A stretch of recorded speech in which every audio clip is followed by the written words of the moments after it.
Hello, everybody. Welcome into our latest live broadcast. Today it is Thursday, the 27th of March, 2025. My name is CareyHolzman, and thank you guys for tuning in and joining us today during this live, unscripted, interactive video. Yes, unlike most other YouTube channels, we love to interact with our audience. And if you're not interacting with us, you're missing 50% or more of the value of this show.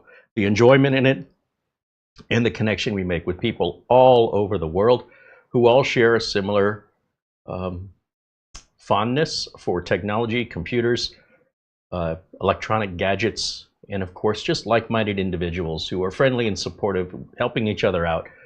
We have lots of room in our community for other like-minded individuals to join, and it all starts by popping into a live video chat room here and just saying hello and watch what happens.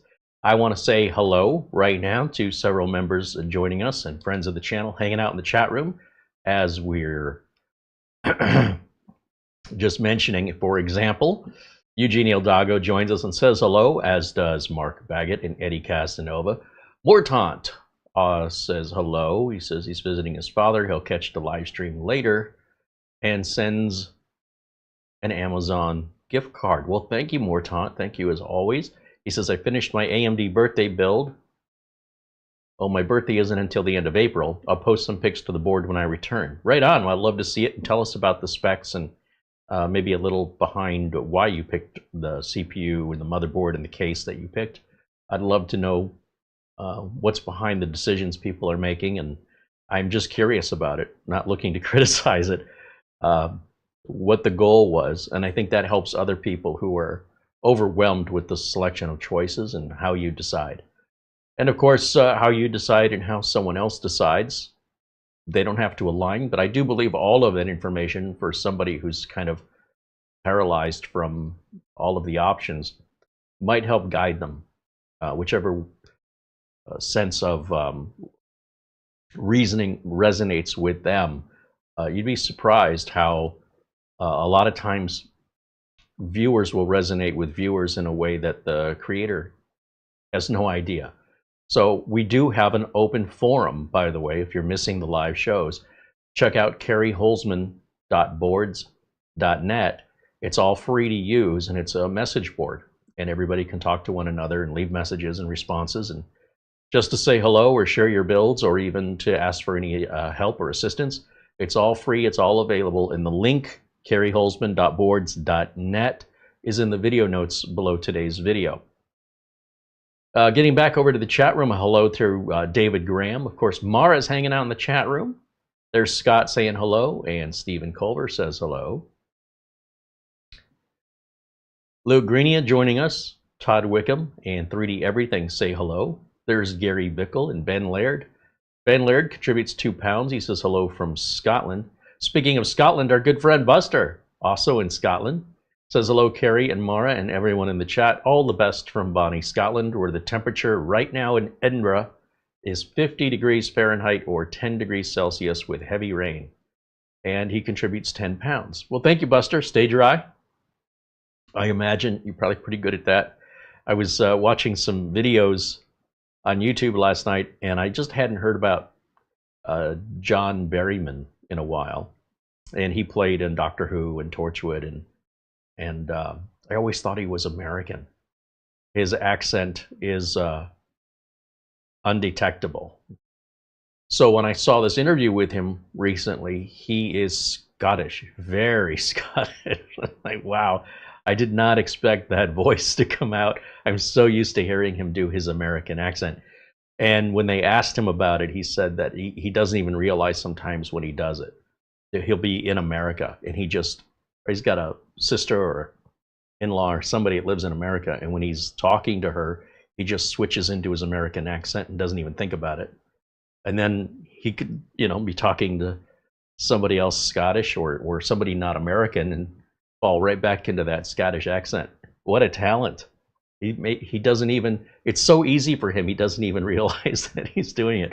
I had no idea all these years, no idea he was Scottish. Let's see, hello to Doman 2000, and Mark Gaines joining us and says hello. Jay's Beers says hello, welcome in. There's Luke free. Dazzle555 and Gil Garcia say hello. Shamim Kajviras joins us from Sweden. Parker Morse says hello. Scott Lootsmore says hello. Who else do we have in here tonight, this afternoon? Davis Parsons says hello, as well as Kurt Schlegel. Richard DeVries joins us from Ireland. My eye's twitching. Ireland? I think it's Ireland. Dan Nilsson says hello. Mark Gaines with a 10-pound super chat says he just finished his build today with a few complications. He ran out of USB headers and he had to get a splitter, but he thinks it turned out well. Well, I'd love to see some pictures. Mark was building the Corsair 6500. We did the smaller version of that, which he set out to do, but turned out his motherboard was a full-size board, and the case that we did here was all micro ATX. So he had to decide between replacing the board with a micro ATX or replacing the case with a full-size ATX case. Basically the same model, it's just a bit larger. And I guess he decided to go with a different case or the larger version of it. And the parts he selected looked really, really good. And not only should it perform really well, and not only should it look spectacular, but he's also got this really neat liquid cooler on there with the panoramic screen on it, which is not cheap, but definitely should look really, really neat. So I can't wait to see it. Yeah, it should be a beast. Thank you, Mark, for the contribution, and we look forward to seeing your build. Can't see it. He posted it? He actually sent us a video. Oh, he sent a video. Mm-hmm. Well, I better get my glasses. There you go. All right. That's what you call fast delivery. Right. That's how fast that computer is he built. In the email, oh, yeah.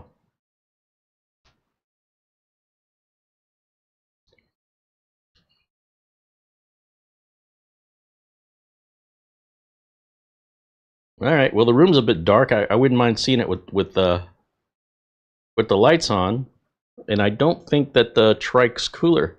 That's not the Trike's cooler, is it? Oh, maybe it is. Interesting. Let me bring it up to the camera. We'll just show it this way.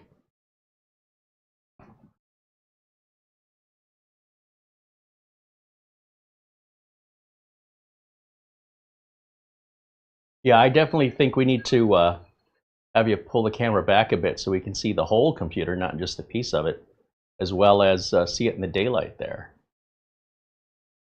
Cable management's nice and clean. Not much you can do with the power to the video card there. And yeah, it's hard to get a scale of it. Like from that video, I can't tell that that's full ATX or micro ATX. So thank you for sending the video, and hopefully we'll get one in some bright light so we can see the build itself. But it looks fantastic. What do you think? Do you like it? Does it perform well? Is it quiet? You know, the information and the feedback that comes back from actual consumers, the people who use the equipment, the people who spend their hard money to buy this stuff and have to live with it day to day, I personally find far more valuable than some reviewer who has a product for a couple of days and then is able to ask. I wouldn't say they're able to, but they will make a determination if you should buy it or not when they have very little experience with it, and it's their value of $1 and not yours. And in oftentimes they're not even paying for it. So it's very easy to be dismissive of something you didn't pay for, right? So getting that the feedback from actual people who've invested and who live with it is very valuable to us. And if you've like to share your experience, positive, negative, or in between, or if you feel like there's a lot of reviews that are unjust, that are talking about a specific thing about a product that you think should be out there, let us know. Leave it in a comment or go to our boards, our message boards, and write about your experience, because as I mentioned, I keep all of that in mind. Some people have very unrealistic expectations. Some consumers buy something and they get upset if it, if they have, if it hasn't been hand delivered and set up for them, will they give you a shiny nickel? But most people are not like that. Most people are very reasonable when it comes to what they're expecting. And for the most part, when I hear from actual customers about issues they've had with other techs or other equipment they bought, I totally see it. Once they point it out, I'm on board with them. I say, yeah, you know what? This is wrong, and more people should be talking about this. So we'd love to hear from you. And again, the message boards are probably the best place to do that, since the video comments, they can be spread out all over the place and hard to find. The message boards are much easier to be a condensed place where everybody can share information, questions, experiences. You're all welcome there. It's all completely free. You just have to set up a free account. We're not collecting your data. I don't want your data. Let's be clear. But we do have to have some way to keep out trolls and spammers, and that's the reason why that's there. And you can thank the trolls and spammers for that requirement, but it is free. Okay, so today we're looking at a new mini computer. Oh, and by the way, thank you, Mark Gaines, and thank you, Morton. Thank you, Buster, if I hadn't said that before. You guys rock. Thank you to all the members, as well as a brand new member today, where I just had this on my screen. Where did it go? Ari D became a member today, supporting us here. Thank you, Ari. Welcome into our tech community. We hope you'll stick around. And David Graham also renews his membership today, now a member for 19 months. Our members are our sponsors. Our commercials are us telling our members thank you. So instead of getting traditional ads that you would normally get during a content creator's video, we have our community that's our ads. They're our sponsors, and without them, well, this channel would look a lot different, if maybe not even exist anymore, given what's going on at YouTube. So as long as we're all together, I ain't going nowhere. So I hope you stick around too, and we're always looking to grow our community with other like-minded individuals who get what we're doing over here. So today's video, we're going to look at this brand of mini PC. We haven't had any experience with them. They're called Minix or Mini X, depending on how you want to look at it. And what makes this particular mini PC different isn't its high performance. It's not Oculink. It's not, AI and all this other stuff. What this is a fanless computer. So it's heavy. The whole casing is a giant passive heat sink. Passive meaning there's no fans. So without any fans, without any mechanical hard drives, etc., you have a completely silent piece of electronics, right? Just like your cell phone or a calculator, if you want to go back that far. You just turn it on. It doesn't make any noise. At the same time, it's also not a rocket ship. It's not designed to be a high-end machine, because a high-end machine would require a lot more power. That power would generate more heat. That heat would need more cooling. That cooling would generate more noise. So if that's what you need, this isn't what you'd want. Where this comes in handy is somewhere where silence is very important, perhaps in a studio, or perhaps in a home theater situation where you want to be able to stream from your computer or use a computer on your big screen TV somewhere in a viewing area, media viewing, or even audio playing. You could hook this up to your stereo and have this unobtrusive, small, compact, perfectly quiet, not a bunch of RGB, no visual distraction, and it'll just sit there quietly blending into the background, but at the same time offering you more than enough performance to stream out your 4K and maybe even 8K videos. I don't know that yet, but we're going to find out. It's still shrink wrapped.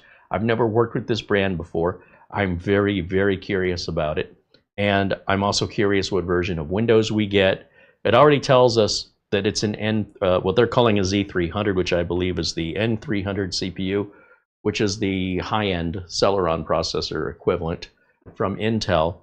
And nothing to turn your nose up at, because quite frankly, these processors, these budget line processors, are so much faster than what they used to be many years ago. We're not talking about that Atom CPU stuff, ATOM Atom. Yeah, those were crap. Even the Jasper Lake processors, not so much, but they were getting there. And here we are. This is effectively an i3 N300. So it's not even Celeron. They're saying it's i3. It goes up to 3.8 gigahertz. It's got built-in graphics. It's got 16 gigs of RAM, which you can upgrade to 32 gig. The processor, I believe, limits you to 32 gig, not the motherboard. You've got, the RAM is a DDR4. It's going to be one slot. And, you're not going to get dual channel. Again, this is not a high performance rig here. It's got built-in 2.5 gig Ethernet port. It's got 512 gig of Gen 3 by 4 NVMe storage, upgradable. They say to 4 terabytes. I imagine there's no limit on storage. You could probably go to 8 terabytes, but why you'd spend $800 on storage on a $300 computer, I don't understand. But it is what it is. There's 2 HDMI outs. These are 4K outs, not 8K. So 2 4K 60 hertz video outputs. It's got a 3.5 millimeter audio jack.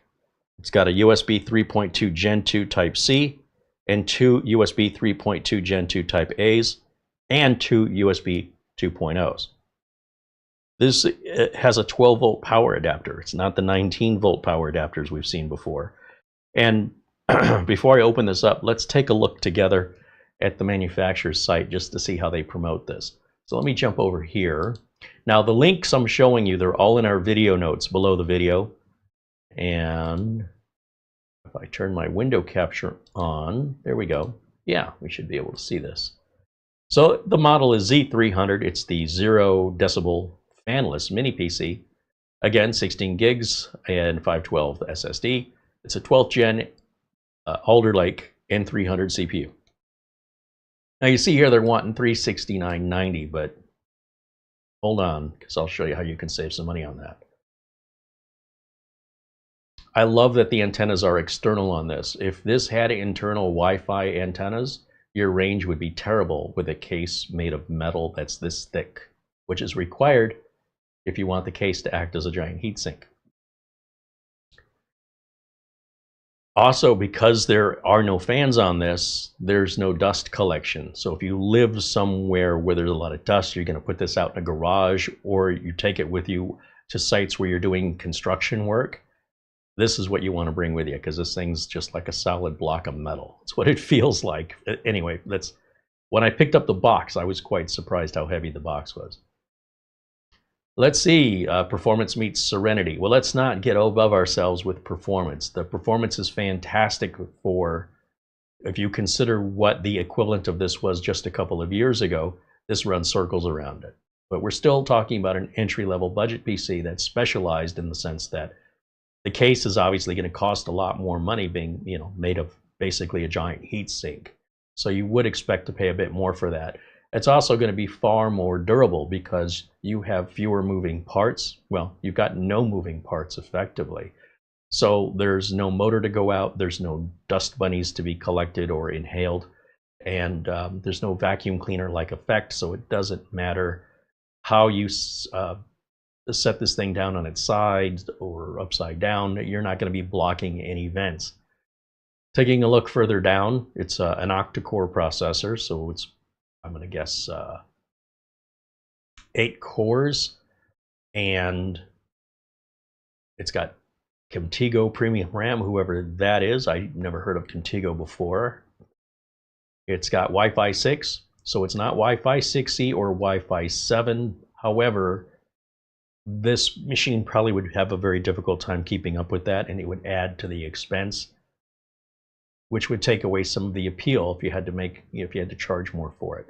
So Wi-Fi 6 is probably the fastest Wi-Fi any customer I have has. Nobody has yet, that's my customer, gone to 6E or 7. I have personally, but I don't know anybody else who has. So I'm not worried about that. 2.5 gig LAN, I don't have any customers running 2.5 gig either. So this will run at 1 gig just fine. It's backwards compatible. It's got the regular M.2 NVMe in there. It's 512 gig of storage. Again, we get back to the dual display with up to 4K on each display. When it comes to our crystal disk, Mark, I mean, they're being honest here with the numbers. We're not hitting 3600.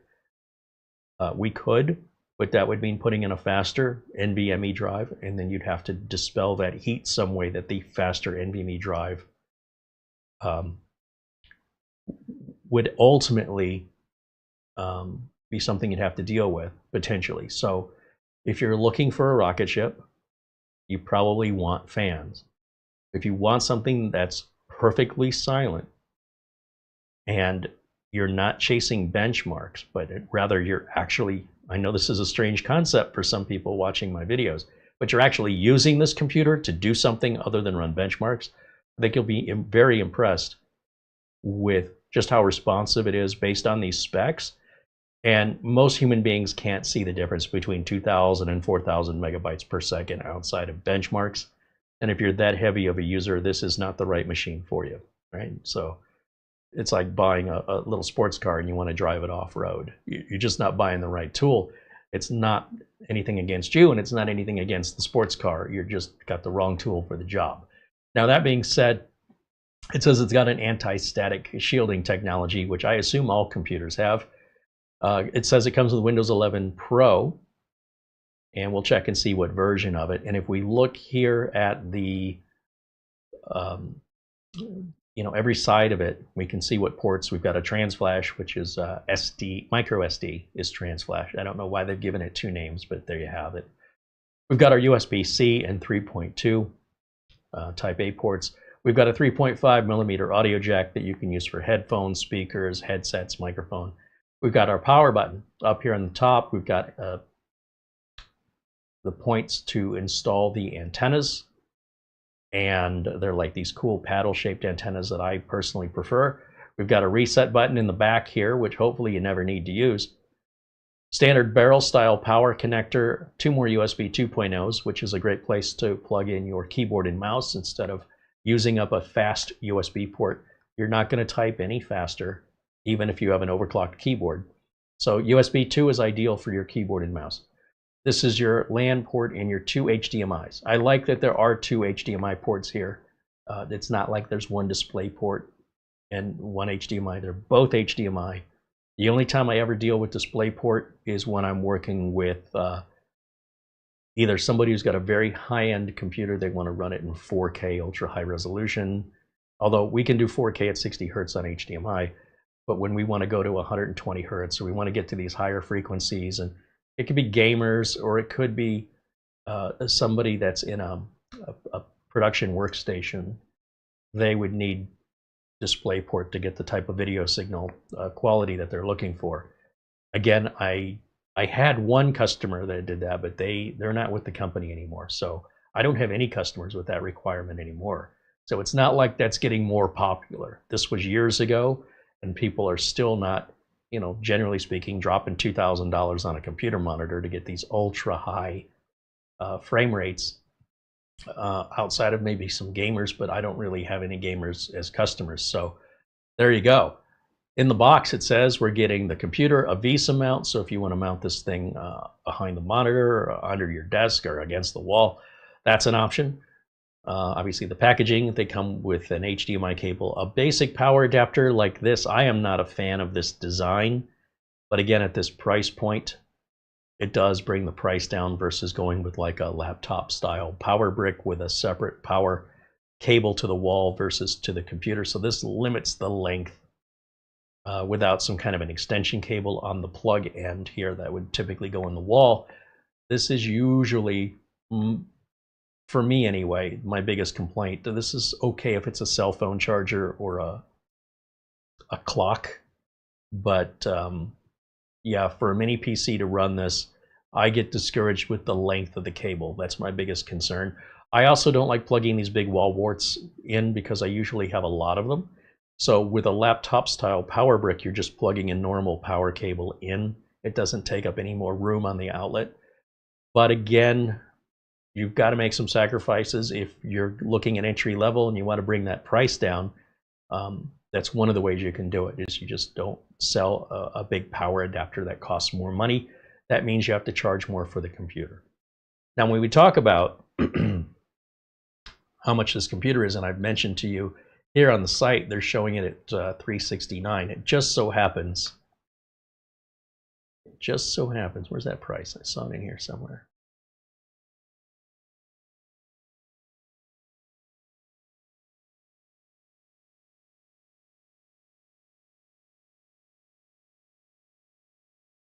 Right up here at the top. So Amazon right now has their spring prime deal days going on. We're right in the middle of it, and there's a lot of great deals happening at Amazon. They're not a paid sponsor here, by the way. Minix sent me this computer for free in exchange for review, and that is it. There's no other stipulations of what I can or cannot say or how I choose to review it, and I just want to put that out just for transparency. If I jump over here to the Amazon page, look at the price difference here. We've got $290.99, and it's spec'd out the same, 16 gigs, DDR4, 512 gig of storage.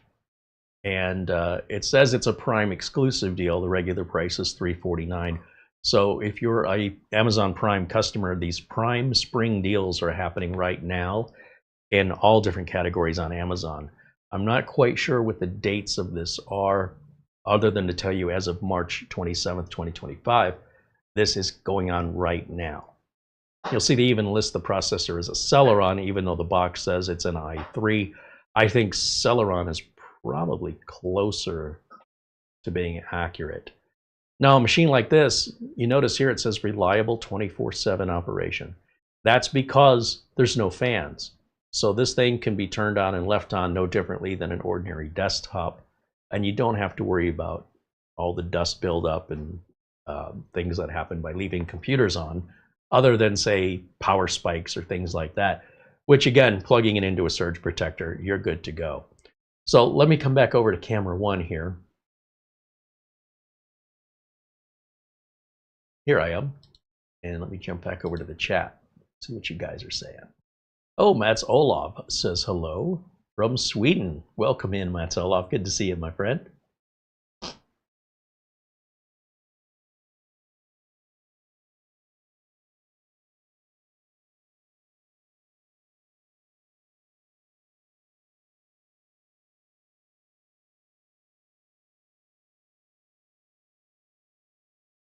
John Kennedy said he bought a Miniswarm mini PC he had to send back because it was making noise, but he sent it in and got another one, and the replacement's fantastic. Remember, you can't really control, the manufacturer can't really control how these are being handled in shipping. So if you do order a mini PC and you have an experience that's different, don't immediately think you've been taken. Mistakes happen, and anytime you have an issue with anything you buy brand new, I don't care what it is, you should be able to return that and exchange it or refund it within 30 days from any reputable seller. That's why I primarily shop at Amazon, because I only deal with one level of customer service. It doesn't matter who I'm buying it from, as long as I'm buying it from Amazon, and I make sure that it's not a third-party seller. It's, you know, it follows all the Amazon rules, so I'm only talking to Amazon, and Amazon's handling all that. So I have peace of mind anytime I buy. And Miniswarm has been fantastic. As far as I'm concerned, I don't think we've ever had one go bad. And I think I only have one out there in the wild. We do have a couple more Miniswarm mini PC reviews coming up this week or next week. And I believe they have Oculink ports. So if somebody wanted something for gaming where you wanted to get the external GPU dock and plug a graphics card in it, these $500 machines will do that. This is half the price, well, nearly half the price, but it's also not designed for that purpose. So stay tuned and keep watching. And of course, there are, as Lou Greenia mentioned, the Atoman line of mini PCs that have built-in graphics cards. But ideally, you know, if you want something high-end, you probably want a desktop computer for gaming. I don't recommend these mini PCs for gaming overall. If you're a demanding gamer, I don't think you'll be happy. And the amount of money you'll spend will ultimately cost you more. The cables go everywhere. It looks terrible. But everybody does their own thing. You know, you do what's right for you. If I wanted a gaming rig with a big graphics card in it, I would be building a desktop computer. I would not be trying to put it into a mini PC. That's just me. On the other hand, if I'm trying to put together a home theater PC or if I'm trying to put together a PC for business signage, or even just general business use where I didn't want to invest a lot of money in these computers, then something like this would be ideal for everyday ordinary PC use, which includes paying your bills online, checking your email, checking your social media. You could even do content creation on this. Most people don't, but you could. And it's not going to break the bank. You don't have a lot into it.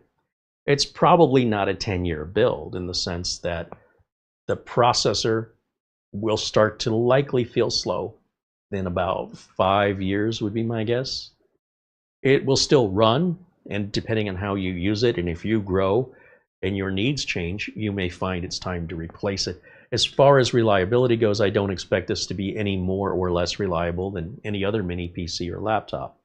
It is fully Windows 11 compliant. We get a number of requests now from manufacturers who are lesser known that are trying to get rid of old inventory by circumventing all of the Windows 11 requirements and taking machines that are not Windows 11 compatible, and they put Windows 11 on them.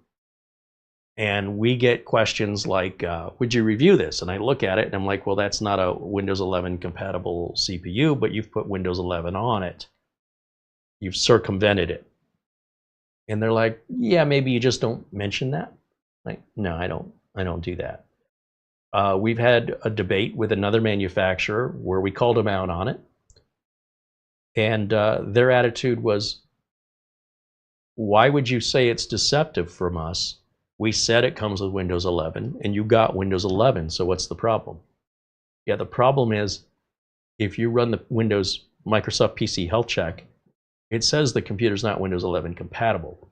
And what ends up happening is down the line, well, that compatibility right now, a lot of people are just ignorant of it, and they think, well, it works today, so it'll work forever. It's not how Windows works. And what's going to likely happen, and we don't know when, this is the key, is there's going to be an update. Microsoft's going to flip a switch, and all those non-compatible Windows 11 installs are going to either stop working or they're going to stop evolving. They're going to stop getting updates. And wherever they stop is where they stay forever until you put Windows 10 back on it, or Linux or something else. But Windows 11 will essentially not evolve any further on that hardware because that hardware doesn't have what it takes for those evolutions to work properly. It's not a game. It's not there just to sell you something. There's a legitimate reason behind it that deals more than just TPM and more than secure boot. Your processor has to have the ability to do certain things. And the more we get into AI, even non-AI processors in a few years may likely be required for some future version of Windows that simply will not run without it because the code requires it to execute certain processes. This is the constant change that happens in this industry. It's the way it's always been. I don't think it's ever going to stop in our lifetime. So set your expectations accordingly. If you want to circumvent the requirements for Windows 11 and bypass that just because you saw a video that shows you how, understand that there are consequences to that are not immediately noticeable and will likely occur to you at the worst possible time. And I don't mind that people want to do it. What bothers me is they think they're getting away with something. You're not. You're prolonging the inevitable, and you're making it that much worse, in my opinion, especially if I sold it to you, right? And you were under the impression you were getting a Windows 11 computer, and then you come to find out, a year or two later, your computer's not running right, and some other person tells you that never should have had Windows 11 on it. How would you feel about me? Wouldn't you feel like I'm a swindler? And yet people will swindle themselves. So if you swindle yourself and you try to make an old computer last longer by following some hack on YouTube and bypass all the requirements, you have swindled yourself, and you will eventually be your own scammer, right? And the difference is you'll know the only one you have to blame is you. And if you want to go down that road, I wouldn't tell you not to. But I can't go down that road as a professional business and have my reputation thrown down the toilet because I'm trying to dump some old inventory and trick people. Because that's the way I see it.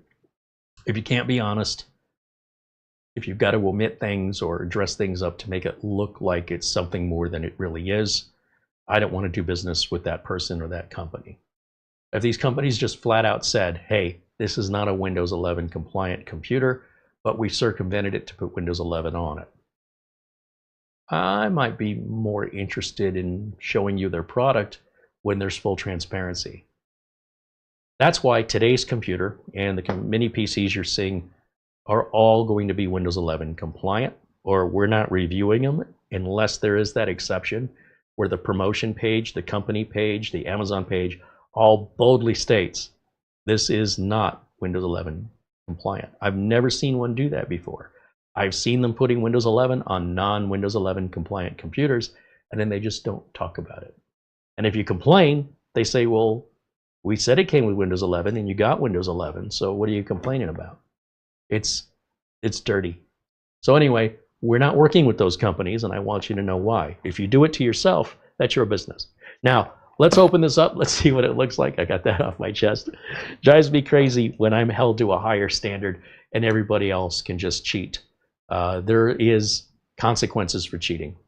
And those consequences for me would put me out of business and put me into a legal libel situation. So I'm not even interested. You know, people that want to do that, go right ahead, but you're not going to get that kind of advice from me. All right. I like to do these unboxings live and unscripted from just even the shrink wrap removal, because I want you to see that if you were to order this, how it should be packaged and what it should look like and what it should include. And then when we turn it on the first time, what version of Windows 11 does it have? You know, we've had a couple that are a couple of years old that needed quite a lot of updates. So we don't know until we get into it. This one I'm hoping is current. Yes. Can you check? Dropped frames. We have had very few drop frames. 0.5%. It's only 311. It's almost nothing. Yeah, so I don't know if anybody's having connection issues there, but that does not seem to be on us from what I can tell. Okay. But I'm saying every 5 seconds videos. this whole time you've been here, the drop frames number has not moved. Okay. So I don't know.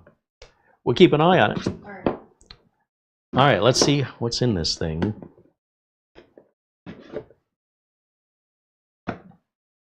Packaged like so. In fact, let's go to the closer camera here.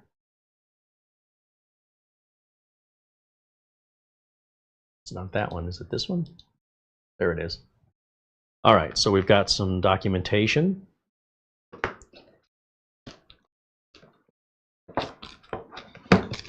This thing it's like a little brick. It's heavy. There's the Minix ports. Underside of it here with a warning: do not ingest the battery. So I guess you can ingest everything else. I don't quite understand that. There's a screw in the center of each foot, so you don't have to remove any feet to get the bottom off of it.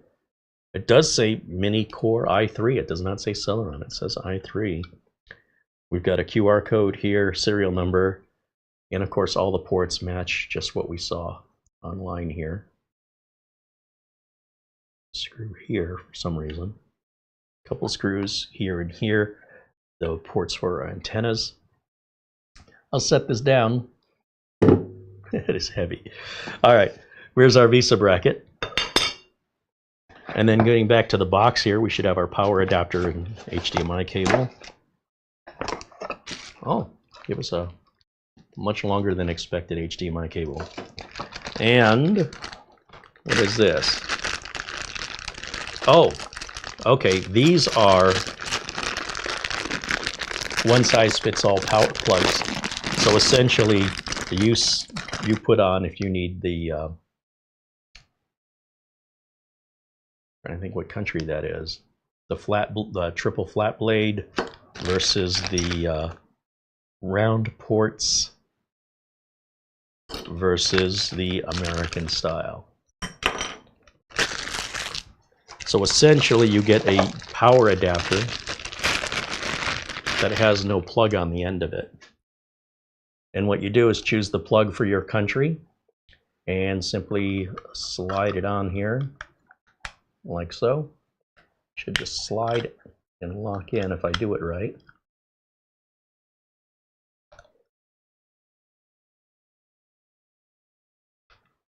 There it goes, clicks into place. And I've got my American plug. I will never use these, but this way they don't have to package this 3 different ways to go to one country versus another. These are our paddle style antennas. There's one, there's the other. This is a wire management Velcro tie. I'm not sure why, but couldn't hurt. And then this little bag of screws is going to be for your VESA mount. And that's all she wrote. That's all that's in the box.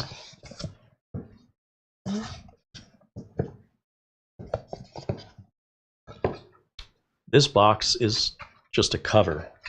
So for things like our Wi-Fi antennas, it doesn't matter which one you put where. They're not polarized in a way that they require a left or a right or a positive or a negative. They're just antenna paddles, and you just screw those on.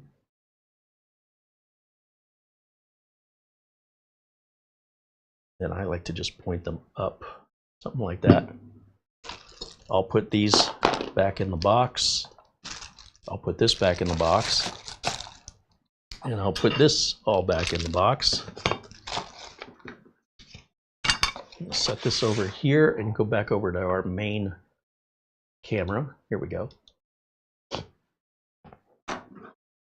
And we'll get this plugged in and we'll turn it on for the first time and we'll take a look at how Windows is set up. We'll go through the out-of-box experience where we answer all of the user questions and such. Again, my challenge with these is simply cable length. I'm just not a fan of the cable being what is essentially about 5 feet, maybe 4 or 5 feet. That's going to limit, for me anyway, where I can place this. So what I'd have to do is get an extension cord to plug here, and I'd much prefer if there was a separate plug going to the wall and then a plug on the other side going to the computer. That would give me another 5 feet usually, and typically the way a lot of mini PCs and laptops ship. The other concern is just how much space this takes up on the surge protector. If you only have 1 or 2, it's not a problem, but as soon as you get more than that, you start needing to buy special surge protectors that have the outlets spaced out more. So that's a bit of a bummer, but again, at this price, it's hard to complain. Let me get this plugged in, and I'll get my power moved over so this will reach. I'm not quite sure how far I'm going to get this, but I think we'll be okay. Oddly, it goes in on the side towards the front. Is it the front? No. This is the front, even though the writing is here. This is not the front. This is the front. And usually the antennas go on the back, but the antennas go on the side. But all of our plugs and ports are back here. So I guess just the lid kind of throws me there. Yeah, this is definitely the front of it. So let's fire it up. We got a blue light that just came on. Of course, there's no noise coming out of this. I also need to hook up an HDMI cable, which I should have done before I just turned it on. I leave it unplugged from the internet while we set it up. So we'll plug in just an HDMI. I probably need a keyboard and a mouse too. So I'm a bit overzealous in getting this fired up.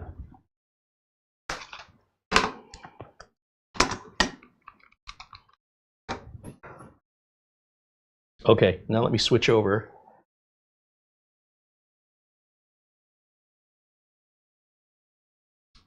No signal. Okay, it's firing up.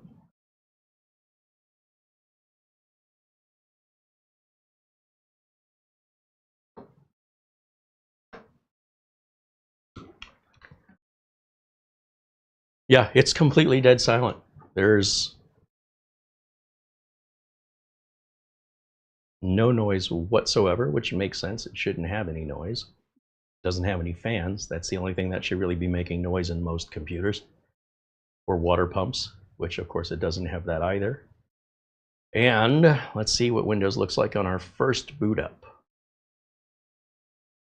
Oh, it's defaulting to the United Kingdom for some reason. That's interesting. go down to United States.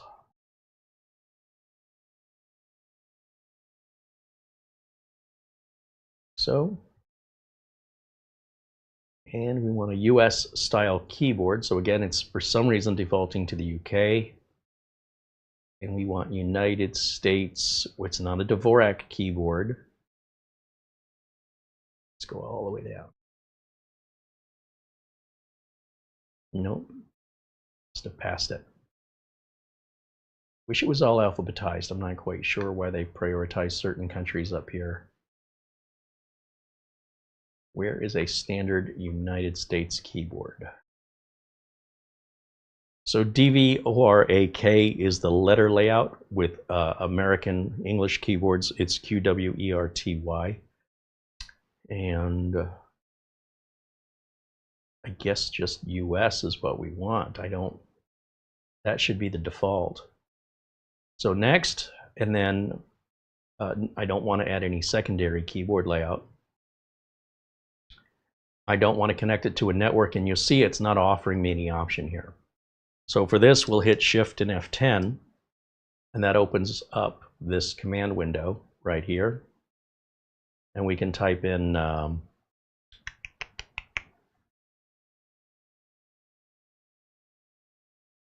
OOBE / bypass NRO, enter. And what that does is it's going to restart the computer. We're going to go back through this out-of-box experience again, only when it asks us to connect to Wi-Fi and just kind of sits there, we'll have an option that says I don't have internet. Now for me this is important, and you're going to see the Elgato capture card there until the computer restarts. So for me, I don't want to create a Microsoft account. I don't want to sign into the computer as a person that works on client computers, customers' computers, your computers. You don't want me signing in with my personal stuff on your box. That's very unprofessional, it's sloppy. So in order to prevent that from happening, I create a local user account, which Microsoft is more and more trying to get people to force people into getting their Microsoft account. It's free, and I'm not opposed to it. It's just not professional for me to sign into a Microsoft account that either A, isn't mine, or B, is mine, but the computer isn't mine. Microsoft is really not intending for a technician to do this part of the setup on behalf of the customer. Well, too bad, Microsoft, because I offer my customers better service than you do. And so for Microsoft, they require all customers do this on their own and basically forbid a technician from doing this on behalf of the customer, which I think customers should have the choice, and Microsoft should not be able to dictate that. So I still run my business the way I want to, and Microsoft can run theirs the way they want to. But that's why, from Microsoft's perspective, they want the end user to do this. So again, we're going to back to United States. Is it remembering my selections from last time? No. We'll select a US keyboard right here and skip the secondary keyboard layout. Now when it wants to connect us to Wi-Fi, this button down here says I don't have internet down here at the bottom. We'll click that, and usually we have to tell it twice. No, we didn't have to this time. Then we get the license agreement, right? So there's probably some legal team in Microsoft that says the actual end customer has to accept this, but there's no way to know who accepted it. So there'd be no way for them to prove the customer didn't accept it, or if the tech did it for them. You know what I'm saying? Like, that's unenforceable. So anyway, back here, we'll just put a username of user, because once again, it's not my unit, and that's a local account. I'm going to leave it password free, so it just boots up to the desktop without hesitation. I turn everything off but location settings, and the reason I do that is the location settings are going to keep our date and time always updated, including daylight saving time. On top of that, I also like, when I do Google searches, I'm looking for something close to me. And if I don't specify where I am, it doesn't know what to recommend. It just guesses. So I might be getting results in another state. So by turning location on it, at least it gets a general idea of where I am, and I can be more precise with that if I want to include a zip code in my Google search. But for those reasons, I personally prefer to leave location on. Click accept. Now, I think you'll find that this computer is actually quite responsive. Sometimes people look at the specs and they immediately judge that book by its cover. I've been underestimated my whole life. So I personally see as an advantage when people underestimate me because I'm not tall or I don't appear, I'm not muscly, but I'm quite capable. And when people underestimate me, that's to my advantage because they're never prepared for it. And I feel a hindrance with this little mini PC because I think a lot of people, they see those numbers, they see that processor, and they immediately dismiss it. They dismiss its abilities, they dismiss its benefits because it doesn't match the history of what they're accustomed to. But the technology is moving so quickly that today's budget machines are just effectively equivalent to the high-end machines of just a couple of years ago. So depending on what you want the computer for, you might find out that you're spending way too much for way more power than you're ever going to use or that you're currently using. And you could have saved money and bought something less complicated, which is also, in my experience, far easier to maintain it, less problematic. So there's pros and cons in everything in the way that you want to see it. And I definitely see a pro here in the sense that unlike other mini PCs, we have no fan and we have those external Wi-Fi antennas. So again, depends on how you're using it, but I'd be hard pressed to find a customer that claims that this is not enough power for them in the real world. That being said, there are a couple, but the vast majority would be very happy with this in an office or even in their home as far as how does it compare to what they have now, especially. So with our desktop up and running, let me grab my Ethernet cable and finally we can plug it into the internet. We can start looking for updates, which is what you always want to do on a new build, whether you built it yourself or you bought something new or used. First thing you want to do before you start putting your printer and configuring your email, get all your updates put in. I am curious by just right-clicking here and going to the system tray, what version of Windows we have. We come up here, we can verify our processor here at the top. We've got our RAM installed here.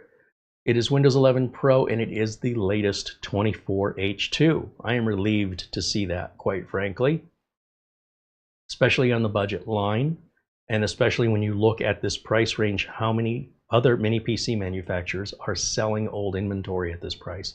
This is brand new inventory, so you're getting something current. It looks like we're in 4K resolution. I want to adjust that because it's very difficult for me to see. So I'm going to go to display settings and I'm going to change this to 1920 by 1080.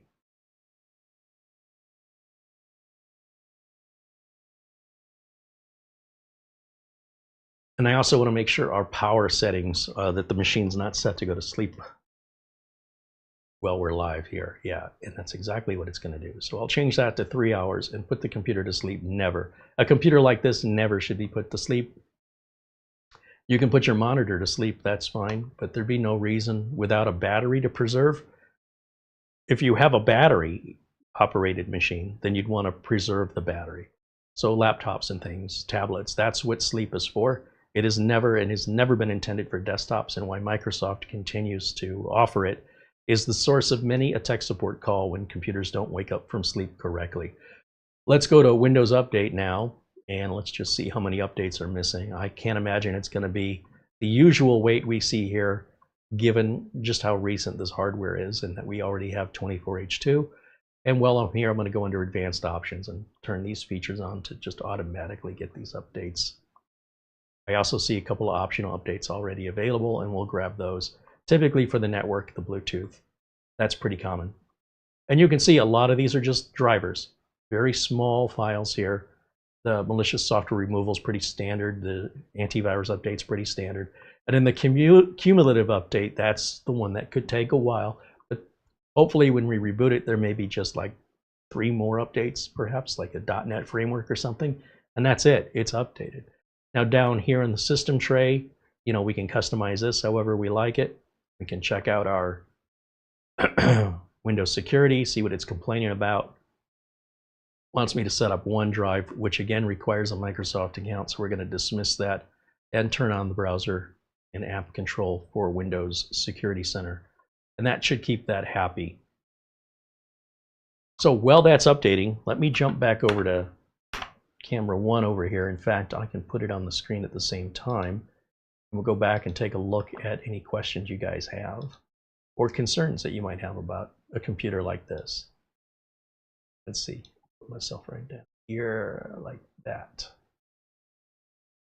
And let me jump over to the chat room.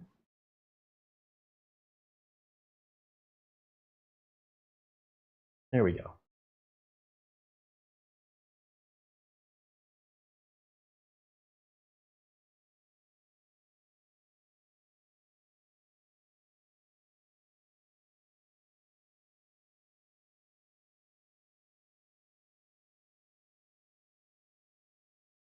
Had a customer call me the other day that there's 2 customers that have machines that I built that are i7 8700K builds. We probably did them on the channel back in the day. I think he said it was 2019, and he still got Windows 10, and he was asking about Windows 11. And yeah, he's right there. He's right at the baseline of what the minimum requirements of Windows 11 are for, having an 8th gen CPU. He's happy with the performance. He's got no complaints, so he was concerned if he needed to replace anything. I said, look, as long as the thing still performs, that you're happy with the performance, we can throw Windows 11 on it. There's no cost, and it's fully compatible. So, he could get another 4 to 8 years out of that machine if his needs never change. And they always say, the customers always say, oh yeah, I'm never going to change. I'm never going to do video editing. I'm never going to do photo editing. And sometimes they're right, and sometimes things change. And that's okay. I just let them know. As long as the computer meets your needs, once we put Windows 11 on it, you're good to go until some other requirement of Windows 11 eventually comes around, which, I can't predict. That would make your processor inadequate or incapable, such as AI requirements. But that's not even on the board right now, so I wouldn't be surprised if he gets another, minimal 4 years and upwards of another 8 years out of a build that's already 6 or 7 years old, which is ridiculous, right? Having a computer that's over 10 years old and using it every day in business normally is not recommended, but he bought a nice machine at the time, and because he didn't cheap out, he didn't get the cheapest thing, he doesn't have to replace it. So the benefits come in time. It ultimately will save you money. If you get the right thing the first time, then you won't have to keep replacing it, which is not only a hassle, it'll also end up costing you sometimes twice as much or more. And if you just spend a little bit more right out of the gate so that you are prepared, the odds of that occurring where you have to deal with either reliability issues or compatibility issues in the case of Windows 11, those significantly get reduced, even if we didn't know at the time what those requirements were going to be,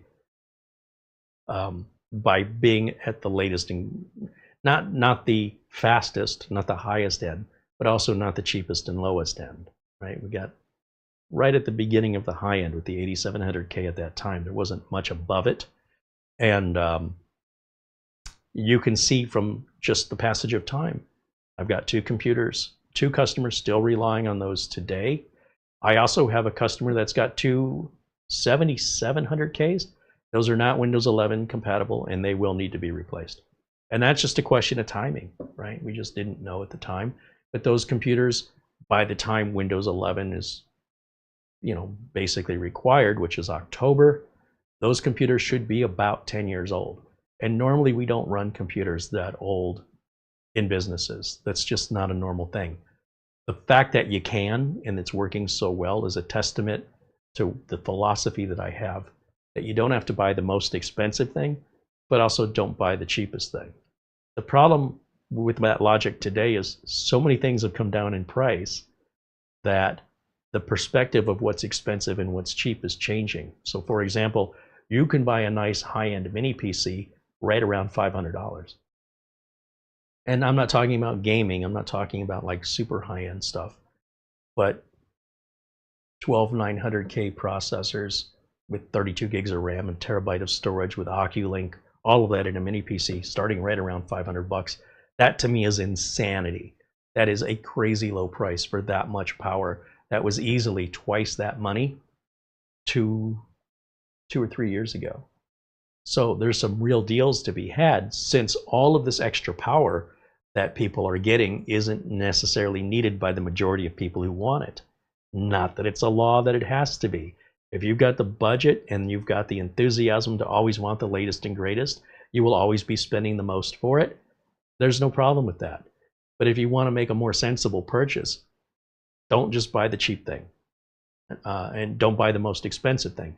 The cheap thing will have to be replaced that much sooner, likely have issues sooner.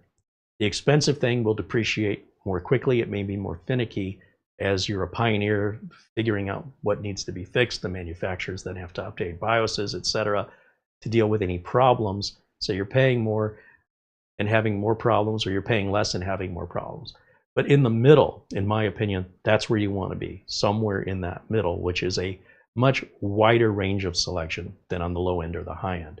So for this, you know, you are just right at the edge between low end and middle. You're still considered low end on this, but I've got to tell you, when you draw that line and you say this is low end or entry level to this is mid range, which is probably the most common thing purchased by consumers and businesses alike, then you've got your high end, which is more enthusiast level. They don't sell as many of those, but has a very strong enthusiast community online. Might give you the impression that that's what sells, but it isn't. It's just that those people are more vocal and they're more online than the budget owners and the mid-range owners that make up the bulk of purchases. So don't let that fool you. Just because other people are doing that doesn't mean that's what everybody's doing. It's just that's where they're hanging out. Now, when you deal with something that's what they're referring to as a budget or entry-level machine, at this price point, with the amount of RAM and storage you're getting, it's hard to believe you can get this much at this price.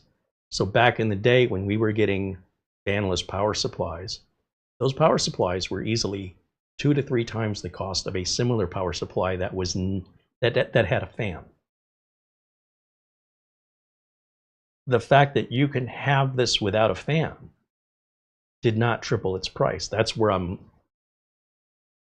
my mind is getting blown with how inexpensive this stuff has become, and yet how much more capable the entry-level stuff is compared to the entry-level stuff of just a couple of years ago. So overall, for what this is designed to do, I don't know what there is to not like about it. It's got a great price. It's built like a brick. It's likely going to be, more than likely, whoever owns one of these will never have a problem with it, other than it just can't do what they need it to do in a matter of time. When the software evolves and things change and requirements change, well, this will continue to work. My prediction is this will continue to work 50 to 70 years. You likely will be unplugging it and replacing it for other reasons, but not necessarily because it failed. And that's not to say, again, this is not an absolute, that these are incapable of failing. It's just highly unlikely. And in the event that there is a failure, we should go and look at what our warranty is on this, because I'm just curious. Usually machines like that have a bigger warranty, quite frankly, because they know you're statistically not likely ever going to need it. There's just really nothing to fail here. How often does a calculator break? You know what I mean? It happens, but it's pretty rare. When we get everything solid state like this, we significantly reduce the odds of a component failure. There's still power spikes and there's still random failures. There's nothing you can do about it. But they don't represent the normal experience people will have with modern technology. It still happens, and it happens for various reasons, but it's not like it used to be. You know, the failure rates are far, far lower than they've been in my career. I can tell you because the repair calls that I get sent out for don't involve replacing mechanical hard drives anymore. And I'm not replacing power supplies like I used to. Everything's getting better. So when we can continue to keep improving, The points of typical failure include motors. So spinning hard drives have motors, fans have motors. These motors, they move, and that move creates wear and tear and eventual failure. Plus, there's other aspects involving noise and dust buildup that can also be a consequence of motors. So that being said, I'm kind of excited to see where this is going. Because if this is an N300 today, imagine, give it 2 more years, what this will be. At some point, you know, you're always going to have your enthusiast community who want to overclock and liquid cool and all that stuff. And they'll spend, you know, this is 290, they'll spend 2,900. And great for them. You know, I don't have a problem with it. But I can tell you, more buyers will buy the $290 computer, just overall. By far and large, that's what most buyers are going to buy. Now, that being said, my goal here isn't to sell you one of these, but rather just introduce it to you, make you aware it exists, and it's up to you to decide if that fits into any particular needs you have. So the small footprint means it does great in a garage, or, you know, and I keep touching it because it's really warm. But of course it's going to be warm. This whole thing's a heat sink. That's what it's supposed to do. But it's relatively warm. You want to touch it? You know that sucker's on. You put your cup of coffee on there and keep it warm. Oh my God. It's not that bad. I mean, you haven't lifted your hand off. It's fun. Yeah. And that's why you can't put anything higher than an N300. They've obviously studied it and said, okay, at the state we're at with processors right now, this is as high up as we can go on processor power consumption and heat while keeping it passive. They've done all the testing for us. They know that's as good as we can do today. But you just wait. These processors will get more and more powerful, but the heat sinks won't necessarily get any larger. Yeah, well, we're in the temps on. I'm just doing the updates. But good idea. It's pretty neat, though. Pretty neat. Do you hear it? I do not. Of course not. A tiny little whir. That's the ceiling fan above you. Yeah, no, that's that. No, there's no whir. This is 100% silent. No, I hear it. No, you don't. You don't. I do. It's not possible. Oh, you know what? I guess I don't. No, you Wow, don't. it is the ceiling fan. Oh my goodness. That's It's like neat. telling me you can hear a circuit board. Like you can't hear a circuit board. All right. No, it's the ceiling fan you're hearing. Okay. Yeah. Yeah, it is 100% silent. Yeah. Yeah. When they say 0 dB, they mean it's silent. Apparently. Yeah. It's not possible for it to make noise. It's not even. Okay, good. Yeah. Thank you. All right, is this restarting? Oh, no, it's still installing that cumulative update. All right, let me go back over to the chat as I was trying to do before.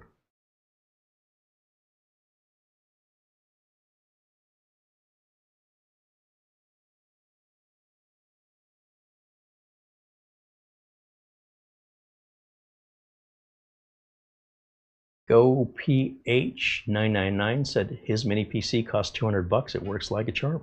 Yeah, for sure. We've had some $200 mini PCs here that, you know, again, not fanless, but certainly a great price, especially when you consider the MSRP just for the operating system from Microsoft. Almost like you get the computer for free, darn near.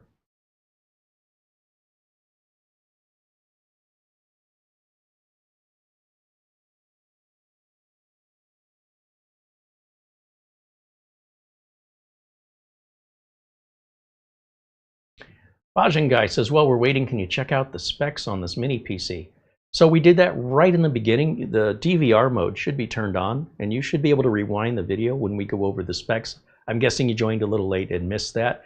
And we have the links to the specs in the video notes, so you can go on your time and scroll through that and peruse through it at your convenience to the level of detail you're looking for.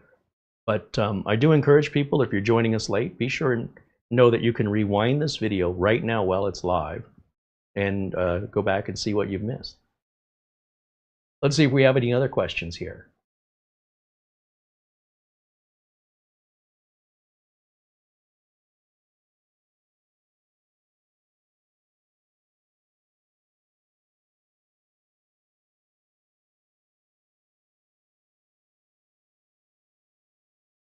Pro Tech Guy wants to know if I plan to run Core Temp or the like. Yeah, I'll run the hardware info monitor on it and see where our temps are, because the case is warm. I mean, it's almost uncomfortable to touch. It's right on the edge.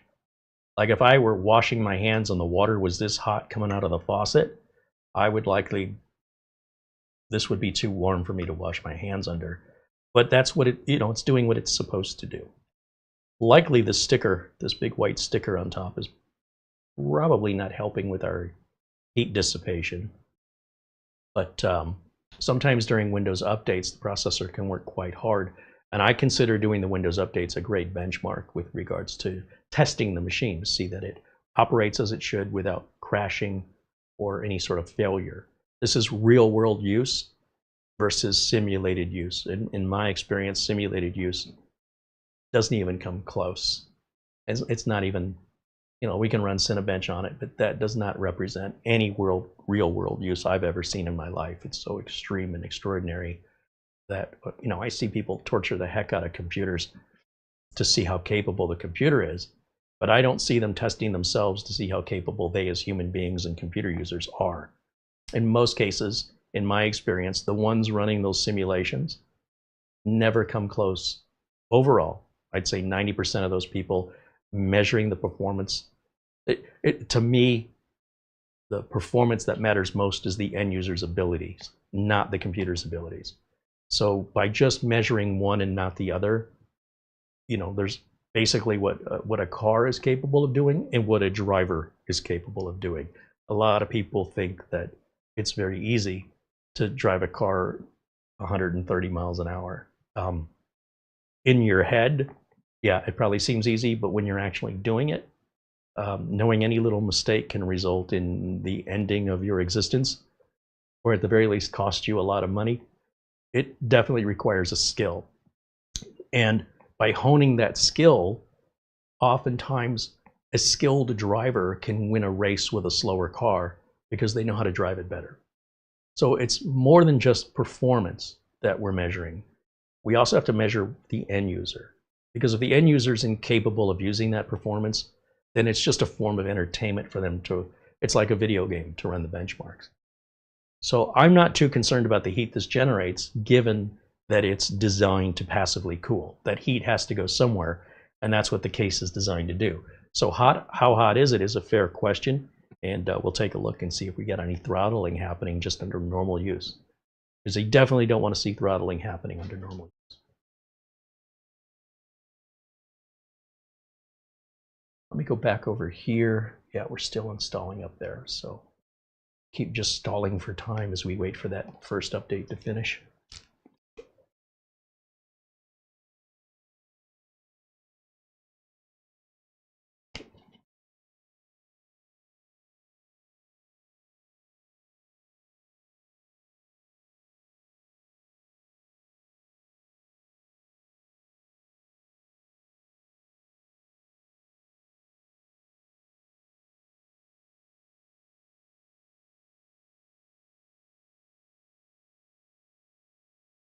Tech Guy says, what company should we not buy from? I think if you're buying from Amazon, especially if you're an Amazon Prime customer, you have the peace of mind that you can return what you buy within 30 days for any reason, even that you just changed your mind. The return is free and the refund is in full. There's no restocking fees. They don't run you through the ringer. It's a very easy process. It's very difficult to tell folks that one particular company makes every product bad. In general, a company can't survive that.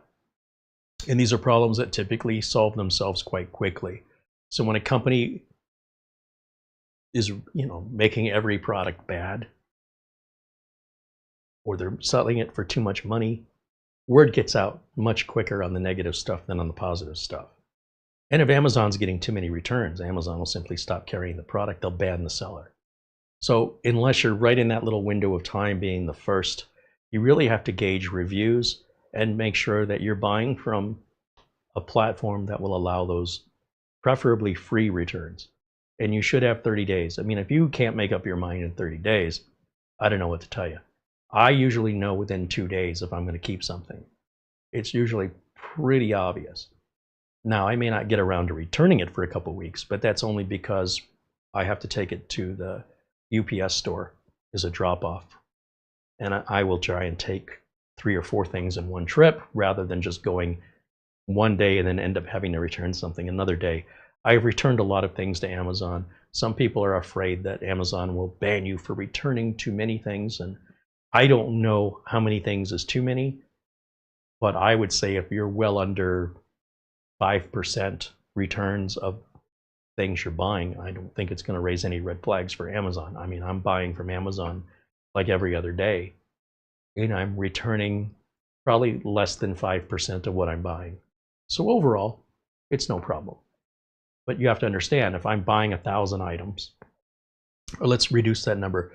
Let's say I buy 100 items and I'm returning 5 of those 100 items, even upwards of 10, from 5 to 10%.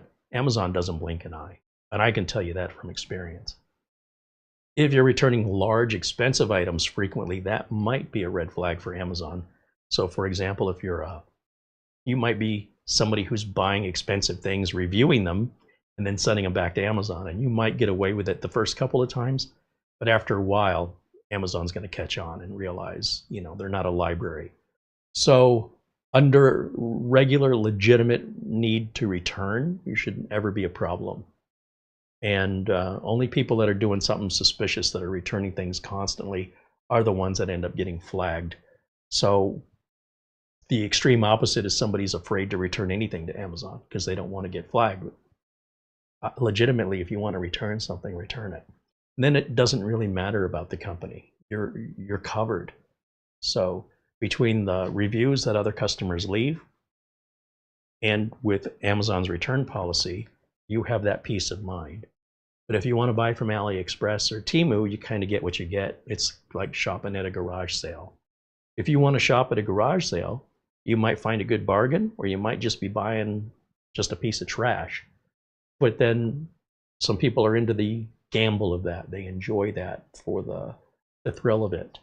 I don't run a business that way for obvious reasons. I wouldn't stay in business if I did that to my clients. But if you're not my client and you're not running a business, or you are running a business and you're a gambler, just set your expectations accordingly. It's not like it. Too many people in the world today, in my opinion, are looking for absolutes. If this doesn't solve my problem 100%, then why are we discussing it? Well, the world has never been absolute.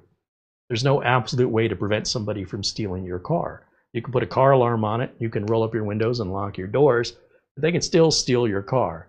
These are what we call deterrents. And what they're doing is they're making it less likely that your car would be stolen. If you make it easy, you're basically asking for it. Not that it's your fault. We should be able to live in a world where people, don't take things that don't belong to them. Unfortunately, that's not the world we live in. And while there's no 100% solution to many problems that we experience as humans on this planet, we do implement, or have the option to implement, things to discourage and deter these other things from happening. Whether, you can eat healthy, but that doesn't mean you're not going to get hit by a bus. Or you could have just bad genetics, and it doesn't matter how you eat, you're still going to not have the lifespan that others may have who have better genetics. So to find this absolute in any aspect of life, it doesn't exist. So I'm not aware of an absolute company you shouldn't buy from, other than to suggest that if a company's been around, they're not brand new and they just came out. Anything brand new, you're going to be a pioneer on, right? You're going to be one of the first. Anything can go wrong. Even reputable companies like Intel and AMD, when they release their first generation products, including NVIDIA, if you want to be first and you want to pay all the money, you're going to be the first to deal with the problems and have to wait for the solutions. For everybody who waits, give it 6 months, give it a year, those solutions are already in place. The prices will come down. There's not a big sellout of it. All of that's behind you. But some people enjoy the thrill. And for me, I don't. If I'm giving my money to buy something, I'm not going to put any work into buying it. I'm not going to, do a special dance in order for me to buy a product. If I can't just give you my money and get the product, I'm not interested. I got other things to do. So in much the same way, a business wouldn't play that game with their customers. And if they did, they probably wouldn't be in business very long. So I'll let the enthusiasts with the time and the money, let them be first. I think it's great because they can deal with the problem. So by the time I buy it, it's just available on the shelf. I'm not on a waiting list. And all of the issues have been resolved through driver and BIOS updates by the time I get it. Then when I'm selling it to a customer and I'm representing it, my customer can say, you know, Carey always sells us good stuff. My customers are not guinea pigs.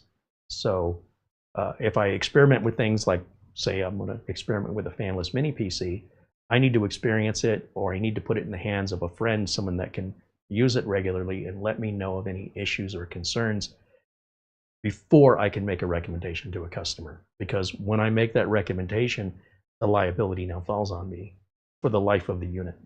So it's just the way I run my business. All right, let me just take a quick look here. Now we're ready to restart. So let's go over here, restart this bad boy. And when it reboots, I'll get my flash drive so we can run HW info on it, hardware info. But yes, do expect this is going to run much hotter than what you're probably accustomed to, and that's what it's designed to do. David Graham with a $2 super chat says, I always get the itch when I watch you.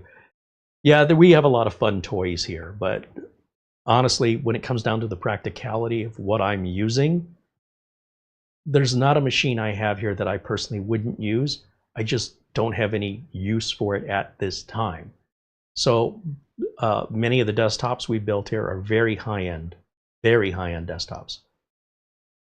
The problem is that does reach a point where you get too many, where it becomes an everyday chore just to keep them all updated and dusted and maintained, where suddenly it's a punishment instead of a present. And you might think, oh man, that sounds wonderful. It's not. It's a lot of work. And the more computers you have, the more you have Windows updates to do and blowing dust and debris out.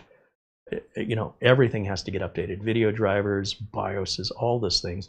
And I can spend 3 or 4 days just updating the mini PCs I have and only work my way through 30% of them. To do that for fun, trust me, it gets old after a while. So there is a benefit to enjoying what you have versus, you know, never being satisfied with what you have and always wanting the next thing.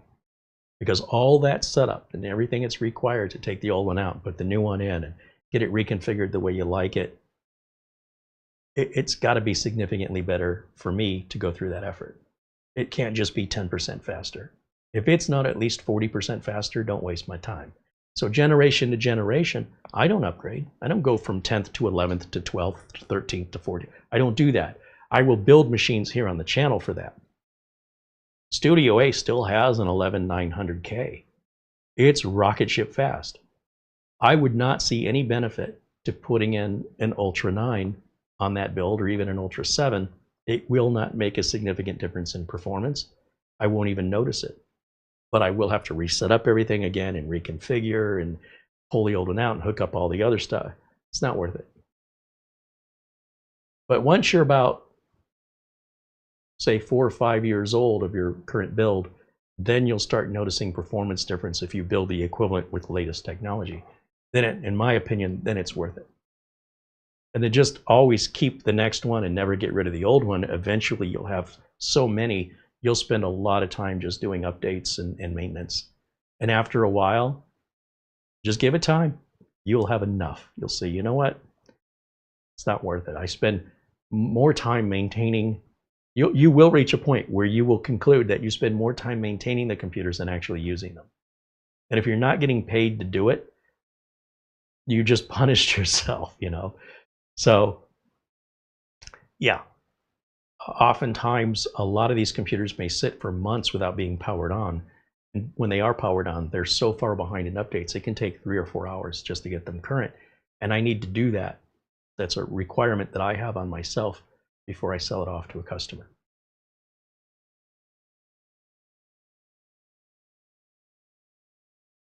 Mark Gaines said he tried to install the Gigabyte Control Center and he got a blue screen of death.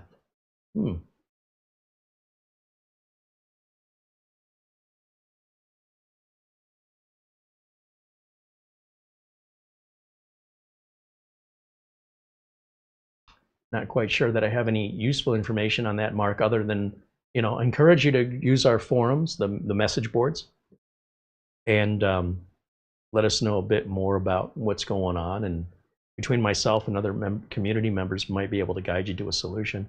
I imagine if there was anything wrong with that gigabyte control center, that there's got to be people talking about it and what the resolution was. For me, oftentimes I notice chipset drivers causing that problem, but again, without all this information, I'm not quite sure what to advise at this point.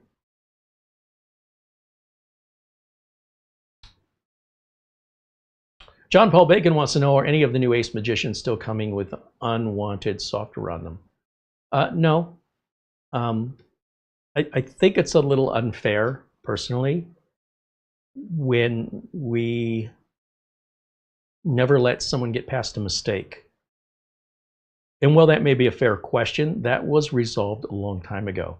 It had never happened before, and it hasn't happened since. So at what point, if somebody, say you have an uncle, and your uncle shows up and says, hey, are you still pooping in your diapers? You're like, hey, I'm 20 years old, man. That's not cool.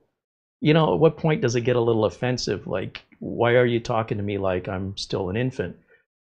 Ace Magic, or Ace Magician, and Cam Rui, they didn't do this, by the way. They had hired a contractor to provide their configuration, as most mini PC makers do. And unfortunately, they just didn't put enough quality control in auditing what that person was doing. They were probably focused on the price, and I'm speculating here. And once they were made aware of it, I don't necessarily agree with how they handled it at first. They could have been far more responsive in addressing it, and they just made it worse by doing that. But they learned their lesson, and if they want to stay in business, they won't ever do that again. It's never happened since, so it's nothing I worry about. If it were to happen again, they would likely not have a company anymore. I don't think they could survive it twice. But it's just like the Intel CPUs that were having the burnout issues. That's Intel can't stay in business doing that. That problem's been addressed and fixed, and that was, you know, almost a year ago. It's been fixed like a year now. Anyway, it's the expression crying over spilled milk. Mistakes were made. They've learned from them. Forgive and forget and move on. If you don't want to do that, then just don't buy their products if you don't trust them. It's always the ones you trust that will betray your trust, okay? The ones you don't trust, you might have better, you might be surprised in a positive way.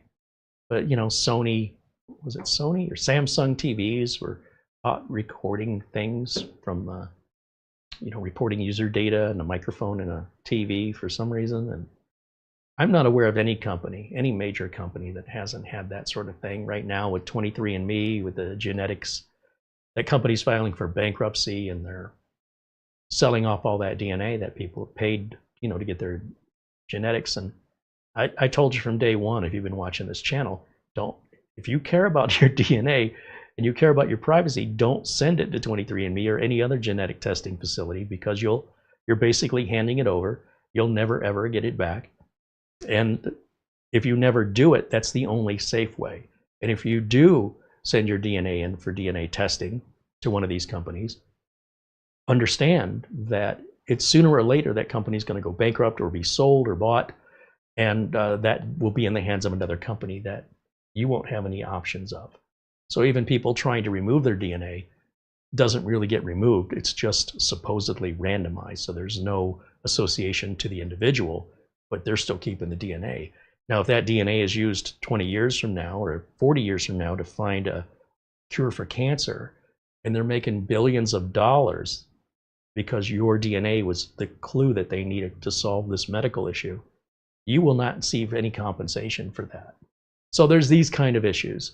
And the only way to avoid that is not participate in it. You've got to control it all yourself and keep it with, if you don't, then obviously you've got to know what's coming, right? That potential exists, just give it enough time. And there it is, just as I predicted. It's It's so commonplace today, I can't believe people are still surprised. It's like, how could you not have seen that coming right from the introduction of the company and what they do? They might as well just come right out and said, by the way, eventually we'll have to sell or go out of business. It's just a matter of time. Every company goes out of business. I think the oldest company that exists is Beretta in Italy. I think that's family run for 500 years, if I'm not mistaken. That's so unusual. Most companies, big companies, Kmart and Sears and others, they're only around maybe 100 years tops, and they're gone.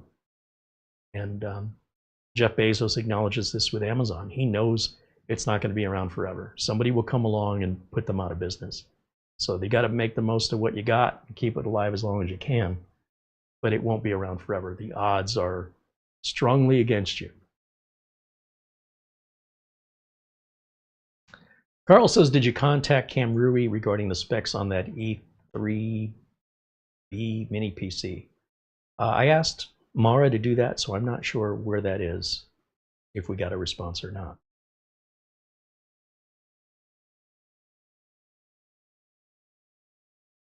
Let me just check Windows updates one more time.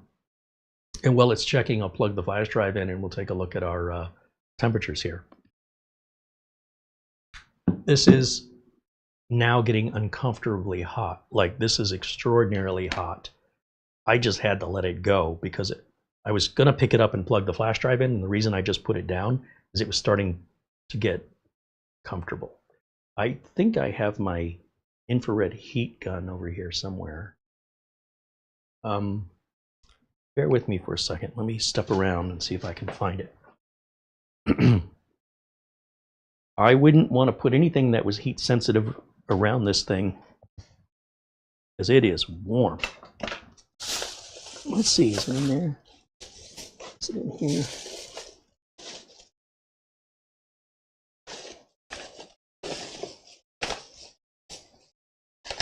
Found it. Got it. I'm so excited that hopefully in a few days, maybe a week or two, we can get the studio cleared out here. Have a proper workspace for me, because I'm having to wind my way around a bunch of things. But let's just see what temps we're at, because normally warm is fine with a machine like this. This is not warm anymore. This is actually quite hot.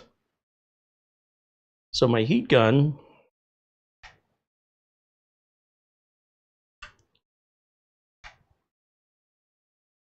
is saying 145, 142 degrees Fahrenheit, which is pretty hot to the touch.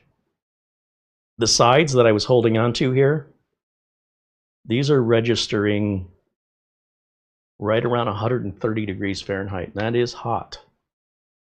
133, 141. It's kind of all over the map on this. The front's not so bad. The sides are very, very hot.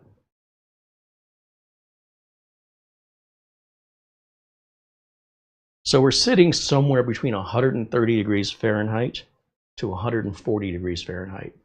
That is, that's a little bit warm. No, it's beyond warm. It's hot. Let me just see what kind of temps we're running here, because, yeah, that's crazy.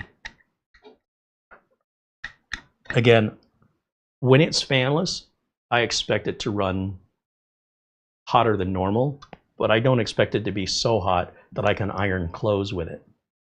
So let me, let's go over here. Did I check for updates already? Can't remember if I did that. Let's go over to our File Explorer, and we'll go to USB drive. You know what? I'm going to throw VLC on here just because. Just because.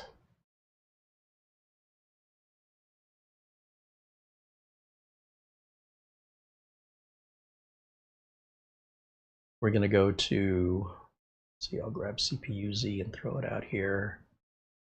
And I'll grab Uncle Carey's 10 optimizer. We'll put that out here. And see, testing software. HWI hardware info.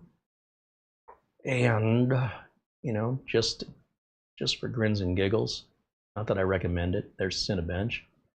And Crystal Disk Mark, that over there too. Just see if we're getting the same benchmarks they were, which was around 2,000 megabytes a second. I think that's all I need.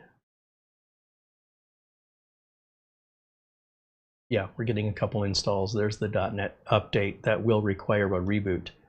But while we're waiting, I want to see what HWI says right now. HW info.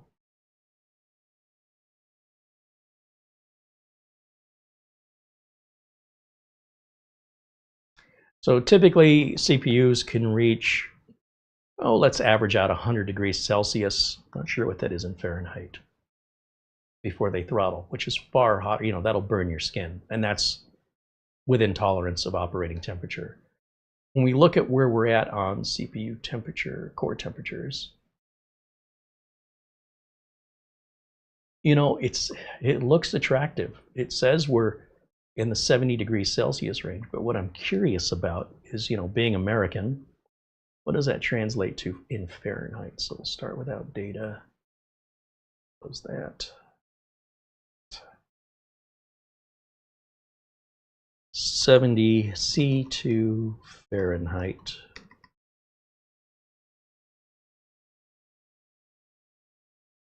That's 158 degrees Fahrenheit, and that checks out, if you think about it logically, the fact that I'm touching this and it's measuring 130 to 140 degrees Fahrenheit. It makes sense, and it also makes sense that that has the potential to get even hotter. So if we can go to safely 100 degrees Celsius, that the chip would still be within its tolerance of how hot it can get. That means that this could reach over 200 degrees. In theory, I don't know that it would. That would be a hazard. At this point right now, I would certainly keep small children away from it. If you put a cup of coffee up here, I promise you it's going to keep your cup of coffee nice and toasty. It's uncomfortably warm.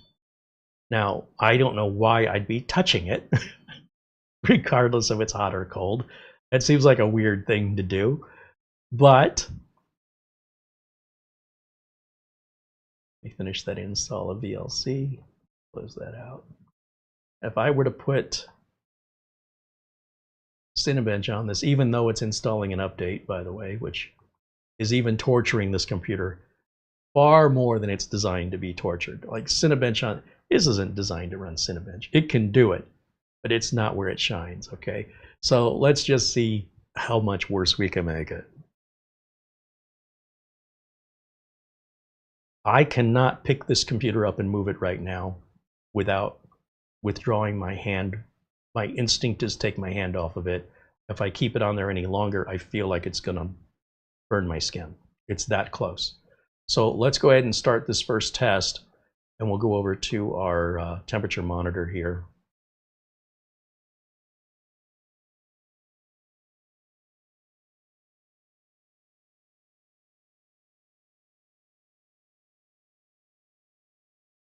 And usually within the first 90 seconds is when we're going to see the hottest temps.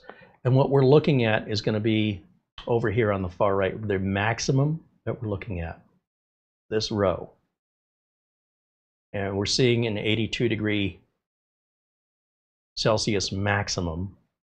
I don't expect our scores are going to be mind-boggling or anything. Again, that's just like trying to tow a yacht with a Yugo. It could do it, but it's not what it's built for. So the fact that we're running this at all, the fact that it does it, is impressive on its own. The question is, does it thermal throttle? It's saying there's no thermal throttling here. I don't know if perhaps in the BIOS they might have set a thermal limit of maybe 82. There must be some kind of thermal limit it won't exceed in order to withstand the capacity of what the passive cooling can do, right? Otherwise, you're going to have a lot of returns, a lot of in-warranty returns, and that's going to put you out of business because they're already making so little money on this. those returns are going to cost them money, and they will lose whatever profit they have. So within a certain variance of returns, you set your price. But if your returns are extraordinary, it's not sustainable. And either the product would have to get pulled, or the company would have to, well, make some pretty significant changes to their pricing model. So with that being said, 82C, which is 82C to Fahrenheit, nearly 180 degrees Fahrenheit. And if I put my temperature gun on it right now, is it getting hotter? It's still right around 132 over here. On top, I'm reading 141. Over here,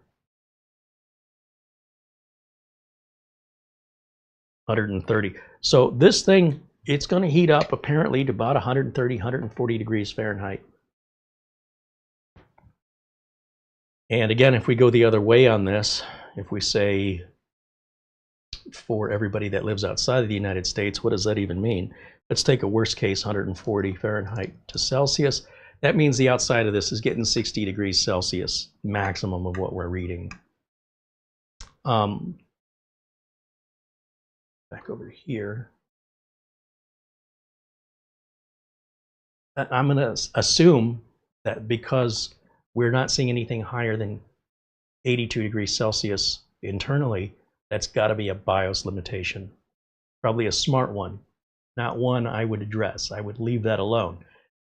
But that's probably why we're not exceeding it. The limiter is put in there. So with that, let's see, David Graham contributes $2. He said they need to give away oven mitts with that PC. Well, I don't know why you'd be touching it, honestly. I mean, it didn't get hot right away. So when you're first installing it and you turn it on, you can move it around to wherever you want it. You know, it's not intended to be turned on and carried around. I'm not aware of any computer outside of a laptop or maybe a tablet or a smartphone that's designed to be portable. It is a bit surprising, if I'm honest, that it's getting that hot. And the reason I'm saying it's surprising is if I go full screen here on camera 1, I'm going to just show you how long I can keep my hand on it. Okay, that's too. When you normally see me touch it and let it go, it's because it's starting to get uncomfortable. When you see my hand come back quickly, that's because that's instinct, you know, pulling my hand out of a fire. Yeah, that's about it. That's about all I can stand. And I have a pretty good tolerance for that. And it's on the sides too. Like if I wanted to pick this up, yeah, that's too hot. That is way too hot for a human touch. But again, that's while it's powered on and running. I have no doubt that there are other fanless mini PCs that don't run at this level of performance. It would not get this hot. This is the way it's designed to run. I just want to reassure you that even though I'm not comfortable with that level of heat, and I would want to make sure anything around this would not be susceptible to having heat.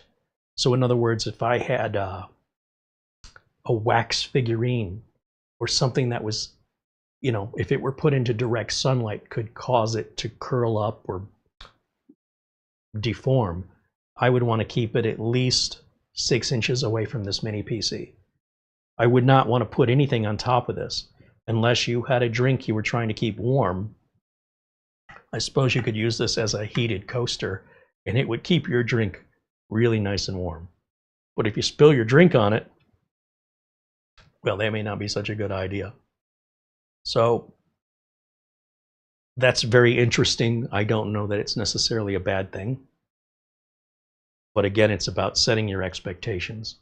How important is it for you to have a completely silent computer that can run as fast as possible without overheating? In March of 2025, this appears to be it. Because at this point now, it's so hot that I cannot hold it for more than a few seconds without my instinct just releasing it. That is the hottest computer I have ever touched. But At 82 degrees Celsius, it's well under the circuitry's abilities.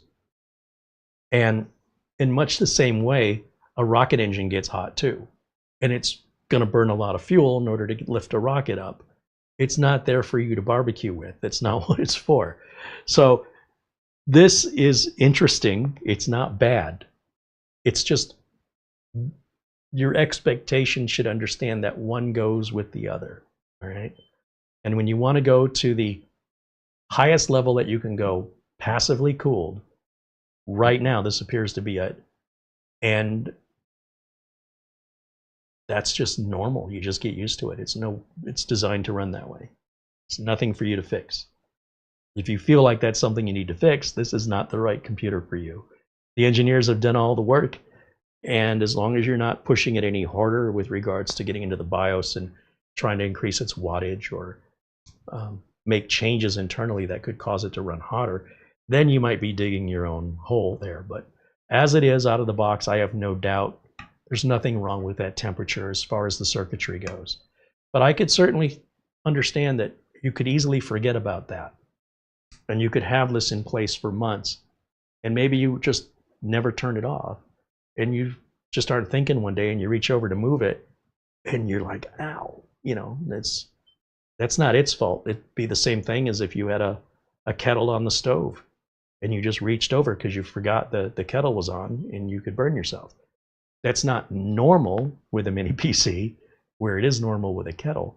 But under the circumstances, the heat has to go somewhere. So, yeah, in order to get this cooler, we'd have to put a lower end processor, which means we're going to lose performance. It's an interesting trade-off. Whether or not you see that as a good thing or a bad thing, I'll leave that for you to decide. But it should have no impact on performance or reliability. Zarosk just became a supporter. Right on. Hey, Zarosk, thank you for joining our tech club.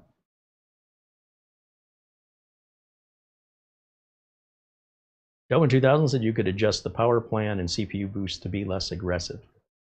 Well, again, there's a whole team of people, right? It's not one guy who sits down and makes this up. There's a team of people, typically very well college educated and experienced in thermodynamics, and they work within the limitations and requirements and the policies of the company and the managers under certain budgets to find a one-size-fits-all solution in how they determine how fast that processor can go. It is so complex that I feel it's almost insulting to oversimplify, well, you could just do this. You could also just buy a lesser end computer if it's that important to you. You should not have bought this. If you feel, in my opinion, this is just my opinion, if you feel you're buying something that needs adjustment to run, you did not buy the right thing. All of that work was done by professionals who do that every day, full time. They are typically very, very college educated folks, and they don't get to do whatever they want. They have to team up with others. They have to make an agreement that under all scenarios, this is going to fit everybody. So while you as an end user might get away with modifying it for your specific needs and you're willing to accept something other people would not be willing to accept as a consequence, that's on you. But my advice as a professional computer technician is if you're buying something like this and you think you need to modify it, you should not be buying it. It's just not for you. There are lots of options that would be better suited to your needs that come out of the box exactly the way you want them. That way, if there is any issue down the line, it's not that you caused it. But there is that potential if you go in there and you start messing around with it and you start second guessing a whole team of engineers that you can outsmart them, then in my opinion, you're doing the community a disservice by not sharing that knowledge and that experience that you would have that a whole team of engineers doesn't have. To only benefit you and nobody else feels a little selfish to me. I think it's more likely, in having worked in Intel, that you're oversimplifying the complexity of making a unit that you're going to sell for numerous use case scenarios at the lowest possible price, while also increasing the reliability of it so that it's not likely going to be returned or have a customer sending it back for repair. And all of these gauges and measures have to go in and be thoroughly tested. I can assure you they didn't just write this down on paper and then make it and sell it. It went through a whole series of testing, through a whole series of engineers and management and budgets and all the constraints the company puts on the engineers to be within these barriers in order to come up with this unit. So just keep that in mind. It's not to say that you can't do it. I strongly recommend against it. And that if you do go down that road, you understand that if you have a bad experience, it's likely because of what you did. And if it were left alone the way it were engineered, you'd likely not have any issues with it, or your odds of that are significantly reduced. But again, there's no absolutes. It's very possible you could improve the unit from your perception without causing a failure. It's possible. But the fact that it's also possible that you could damage it or create a consequence that you had no intention of because you oversimplified it, that could be avoided altogether by simply leaving it as is. And then that way you would have reasonable expectations with regards to reliability, heat, and everything would fall within expectations of everybody else, that there wouldn't be an exception just for you. If there is, then also the consequence exceptions are just for you too. If you're willing to do that, I'm not telling you not to, but as a tech, I strongly advise against it. These are not made for, they're not intended to be something to be tinkered with. There are like kits and things that you can buy and build your own thing, right? This is all pre-assembled, all the work's been done. It doesn't make any sense why you would pay the extra money for all that extra engineering just to dismiss it when you could have built something yourself, done all the engineering yourself, and probably saved bucks. You know what I mean? But to each their own. I just don't recommend that for those reasons.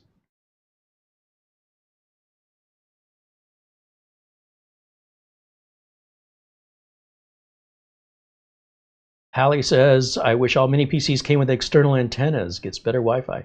Well, the good news is you can always just buy an external USB Wi-Fi and plug it in. You know, you don't have to use the one that comes in the mini PC. But I'm with you. I mean, I prefer external antennas myself, even if it's just one antenna. It doesn't have to be two.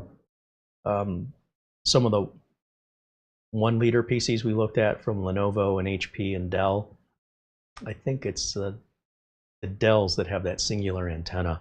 Now, I personally don't run them on Wi-Fi, and when I do, I don't have a problem with signal strength. However, I just like the peace of mind, you know, that the antenna's there. It's more of a,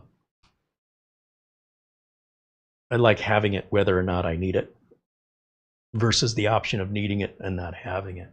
But again, you can just simply, you know, buy a USB Wi-Fi and get one with antennas on it and solve that problem if it's that important to you. It's especially important if the mini PC is made of metal. The plastic ones don't really have that issue. Some people see the plastic is cheap, right? So they get the metal one, and the metal one, a lot of times those units will run hotter, and their Wi-Fi signal and Bluetooth signal are diminished because of the elegance of the case. But to each their own. Let's go back over to this machine here and see how we're running. Ready to reboot. Is our Cinebench done? We go full screen over here. And I'm going to tell it not now on the reboot because I want to just keep this cooking. We've got a final score on the multi-core. Let's do this 10-minute test on the single core. And again, we'll just keep those temps up. It did hit 84, so clearly 82 is not a limit. We'd see 89 now. So again, still a 10, 11 degree headroom to that 100 degree. We've hit 90, and we are thermal throttling here, but not permanently. Just when it's hitting a certain temperature, it's shutting down some cores temporarily. But our temps are still going up here. So 91 looks like our maximum, and I'm going to just hit it with my infrared heat sensor. Oh, wow. Now it's reading 142 Fahrenheit on the outside.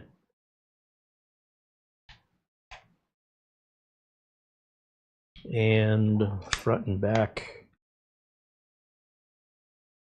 Yeah, we're getting into that 140 degree range Fahrenheit on the outside of this case. That is too hot to touch it for more than about 2 seconds. It will burn skin. It will cause harm. There is a white label on top. I should probably read that. And maybe that label should be peeled off because it may be interfering with the heatsink's ability to let air flow through those fins. Let me jump back over. Since this is just running, we'll just let it run. Let's jump over to camera 1 here so you can see what I'm talking about. There's a white label right here.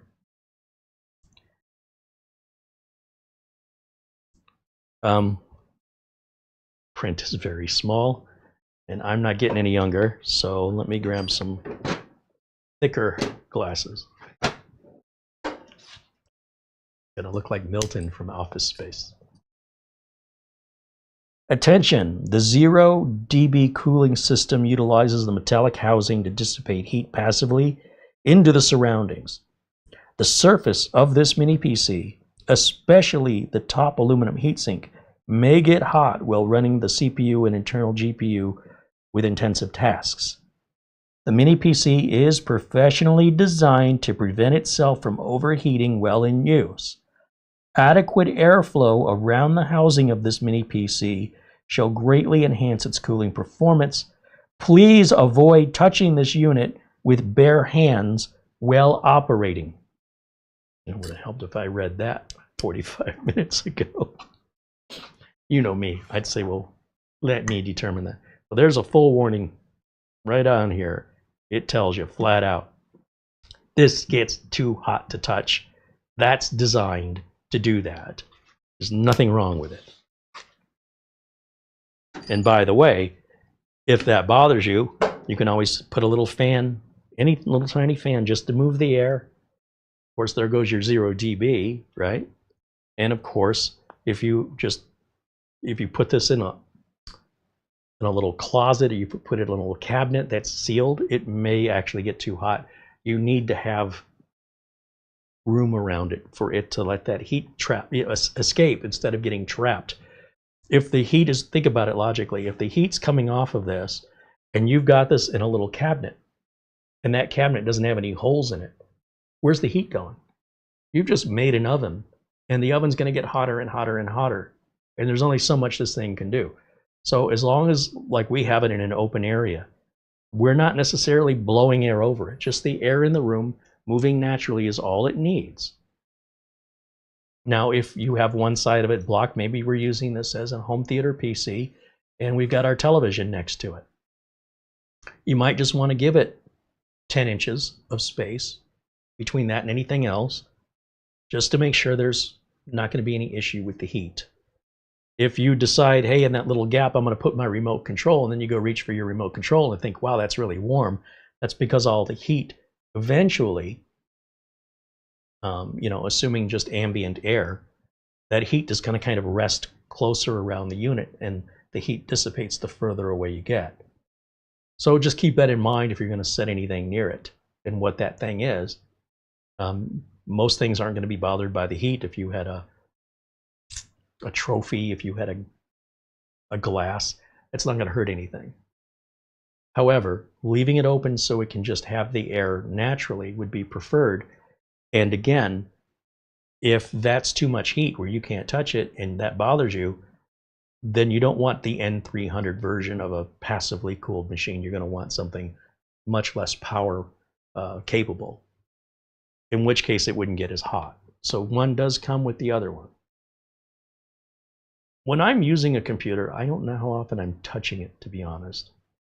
I think I'm touching this one more because I'm not supposed to. If you look at any other mini PC and count how many times I'm picking it up and touching it, it is probably nowhere near as much as I'm doing with this one, because it's so weird. But that's why I wanted to review it. This is very different. It's up to you to decide if that's a good thing or a bad thing. Depends how much you hate noise, because this has zero noise. I mean, you can't even tell that it's on other than the blue light and the fact we've got a video signal out on it. All right, how's it doing now? Let's go back over to full screen over here for me. So 92 looks like our maximum. Our current temps are sitting down in the 60s, and I see a couple there in the 80s. That's normal depending on what the processor's doing. It's supposed to go up and down, just like when you get in your car, you don't drive the exact same speed out of your driveway down the residential roads and onto the the thoroughway. You will run your engine at a certain RPM depending on what you're doing. You're probably slowing down in turns. You may be sort of taking up a lot more resources when you're going up a steep hill. Your gas mileage is affected by that. How much heat the engine's going to generate, it's all reflective of that. It's not that you just put your foot all the way down to the floor and that's just how you drive everywhere all the time without ever slowing down. That's not how an engine works. And in much the same way, you should expect the same out of a PC. When it's being pushed hard, it's not as efficient electricity-wise. It's going to cost more to run it when it's working hard. It's going to generate more heat, which usually means more noise, but it's just intended to be temporary. Turbos on an engine don't kick in 100% of the time. They kick in when they're needed, and then when they're not needed, they shut down. They're not intended to run 100% all the time. That's what a supercharger's for, and that's a different thing. And even then, a supercharger is kind of the opposite way around. But that being said, it's not an exact analogy, but it's just an example that this works in many ways like other things we're familiar with in life. And if you drive your car around and let your engine heat up, and then you go and touch your exhaust manifold, you'll probably take some skin off from the heat. So that heat, by comparison, is nothing compared to what this mini PC does. It's just that we're accustomed for that engine to get hot like that. We're not accustomed to a PC running this hot, but you're also not accustomed to having a PC that doesn't have a fan. So this is why they put fans on them and why you have fan noise, and why the fan noise gets louder the harder the PC works. You pick your preference. There's no right answer here. It's nice to have options. We've got about a couple minutes left of the test, so while that's running, I'm going to switch back over to camera one. Let's see if there's other questions I can answer for you, and then we'll wrap it up for today. Davis Parsons says the only way I watch this channel is to have multiple Firefox windows open so I can change to one of them when the YouTube crash occurs. Can't you just hit the refresh button?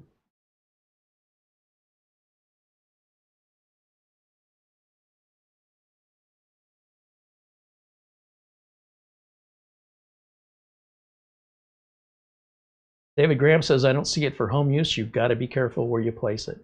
Well, it depends on the home, right? If you've got small children, I mean, I would be worried if I left this on all the time and say it was the entertainment center for my TV and I come downstairs and start my day and notice my cat is sleeping on top of it. Not that I have a cat. I would be very concerned that the cat's fur is preventing it from feeling just how hot that's. But, you know, I guess if the cat's laying on it, it must not be that bad. I don't have to worry about any hair getting in it because there's no fans. But that would be a little concerning if there were children running around, or if I had a sloppy house and, you know, I didn't have any room for this to really give it adequate space to cool, then I would agree with you. So it's for each individual to decide if it's right for you or not. I would not be so bold as to say this is not for home use. I could not disagree with you more. What I would say is it may not be good for your home use, but I would not speak on behalf of everybody, and I would allow the respect for people to decide for themselves. It's not for me to say, and I don't think it's for you to say, and it may not even be what you meant, but I'm a little sensitive to that because I see it a lot online where it's very important for me to acknowledge the right for people to decide for themselves, and not to just make a universal statement unless there are certain requirements that must be pretty extreme for me to make a statement like that. Unless I know somebody personally and I can identify preferences to that individual and their values or their lifestyle, I believe people, when given information, can make the right decision for them, but not for anybody else. Unless, of course, they know them really well.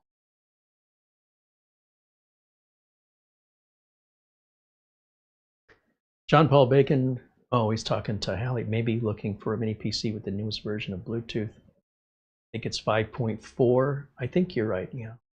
That's probably going to be Wi-Fi 7.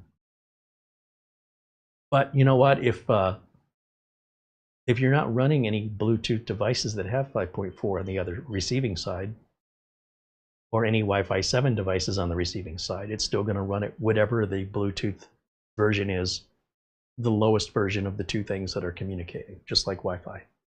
I don't know that there's any benefit to it, but I don't know.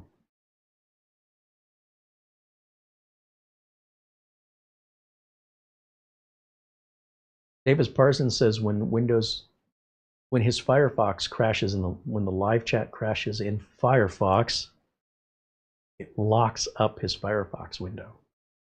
It's interesting.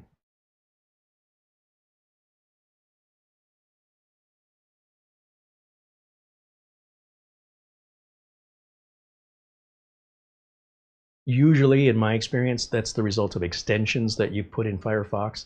If you take those extensions out, and I'm making an assumption here, but if you take out the extensions, then likely if Firefox crashes, it doesn't seize. You should be able to refresh it. But you know what? I haven't used Firefox in a long time. Nothing personal. It's just that Google owns YouTube and Google owns Chrome. And as a content creator, if I want to have the least problems and the most compatibility, I have to stick to that platform. I don't have to, but I choose to in order to avoid, well, exactly what you're dealing with.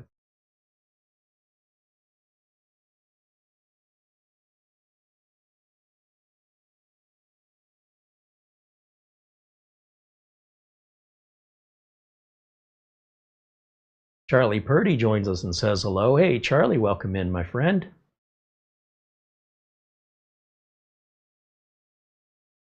Our tech guy saying Lenovo uses that single Wi-Fi antenna for their small form factors. Yeah, like I said, if it's one antenna or two, I just like to see that external antenna. I can't really think of a scenario where I really needed it. It's more of a feel-good thing. I like to have it.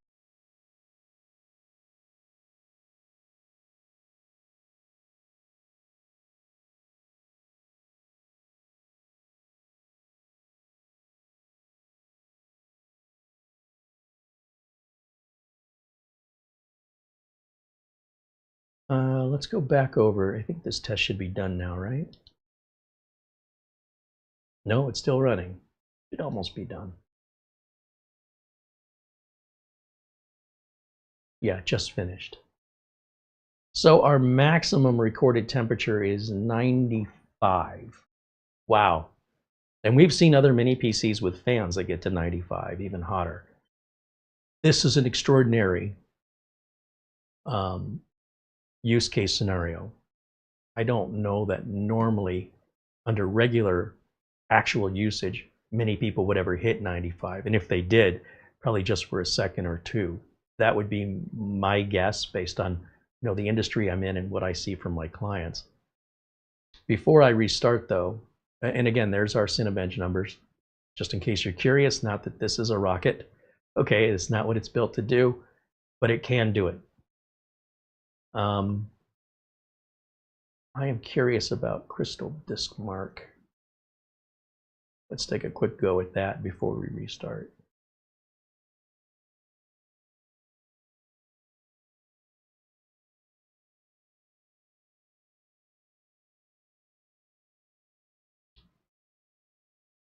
This suggested it ran about 2,000. So it looks like the NVMe drive we've got has been upgraded. That certainly doesn't help things heat-wise. But you're at the higher end of Gen 3 at this point. If this was a few years ago and Gen 3 was new, our minds would be blown of getting 3,400 megabytes per second. And they're probably doing themselves, Minix is probably doing themselves a disservice by showing the benchmark, the Cinebench disk mark results at nearly half that speed. It looks like they need to update that because they have obviously changed the drive out to something else that's faster. So again, that's not going to be helping sell units by reporting it slower than it is. And it's also not going to be helping us run any cooler. What's important, though, is that we're not seeing the throttling of the NVMe drive, that it's getting too hot. And you'll know if it is because these numbers will drop significantly. You know, you might get 3,000 on one read and 400 on your next test. So it's a little hard to tell this way, but this is really causing the drive to heat up. And I don't know what the write speeds are supposed to be, but I would guess probably at least 2,800 and above. And if it was heat throttling, they would drop into like 3 digits instead of 4. Like it'll be really obvious on those sequential numbers. So remember, what's hot to humans is not necessarily hot to electronics. They have a much higher heat tolerance than people do. But they can reach a point of being too hot. The obsession that people online have with PC heat-related issues is almost like stepping into another planet, because I can go talk to pretty much any customer over the course of over 30 years in this industry and count on one hand how many times somebody's had a heat-related problem. But you go online and it's almost universally discussed as though everybody who has a PC has these concerns. And it's just like two different worlds. The same computers, the only thing that's different are the users. And some users have this weird obsession that the average user doesn't even give a second thought to. It never even occurs to them to think about how hot their computer's running. It's very, very unusual to find somebody not online talking about computer heat. And yet online, it's unusual to find somebody not talking about it. Because I'm in the industry to fix actual problems, to me, it doesn't matter if the computer's having a heat problem or not. One way or another, I'm going to fix it. But the idea that people go looking for that for some bizarre reason when it's so uncommon only exists primarily online and almost doesn't exist at all outside of the internet. It's a weird phenomenon, but I think there's some enjoyment in it for people, some weird sort of fascination with it that non-computer enthusiasts simply never even give it a thought to even consider that. If I talk to my average customer about how hot their computer gets, I'm going to get a blank stare. Most times, 99% of the time, they're going to look at me like, what are you talking about? Most people don't know how hot an engine's supposed to run. They know the gauge kind of sits in the middle. You know, if it's not registering hot, it's nothing they think about. So I just find the psychology of that interesting in that it only exists primarily online, and outside of the online world, it almost doesn't exist. It's just a unique perspective I have being in the industry. Just sharing that with you because it fascinates me. There's a weird psychology there that it doesn't fit with business. When I worked at Intel and I worked at other corporations in IT support, we didn't fix heat-related problems very often. It's really, really uncommon. But, you know, it does happen, but the way people talk about it online, you think it's a constant battle people have. If you're an overclocker, if you're somebody that's pushing the hardware, of course you're going to get fight with heat. And if you're a fireman, you're probably going to deal with a lot of buildings on fires you have to put out, right? It just kind of comes along with it. But most of us aren't putting out fires on a regular basis. Very few of us, unless you're a fireman, may have not even encountered a fire in your life that you physically had to put out. But yet there's an online community that's all they talk about is putting out fires. And where are these fires coming from? What are they talking about? It's so weird and so confusing for me. Let's see. I think we got our final numbers there. They look much, much better than what was advertised. We're going to ahead and save these results.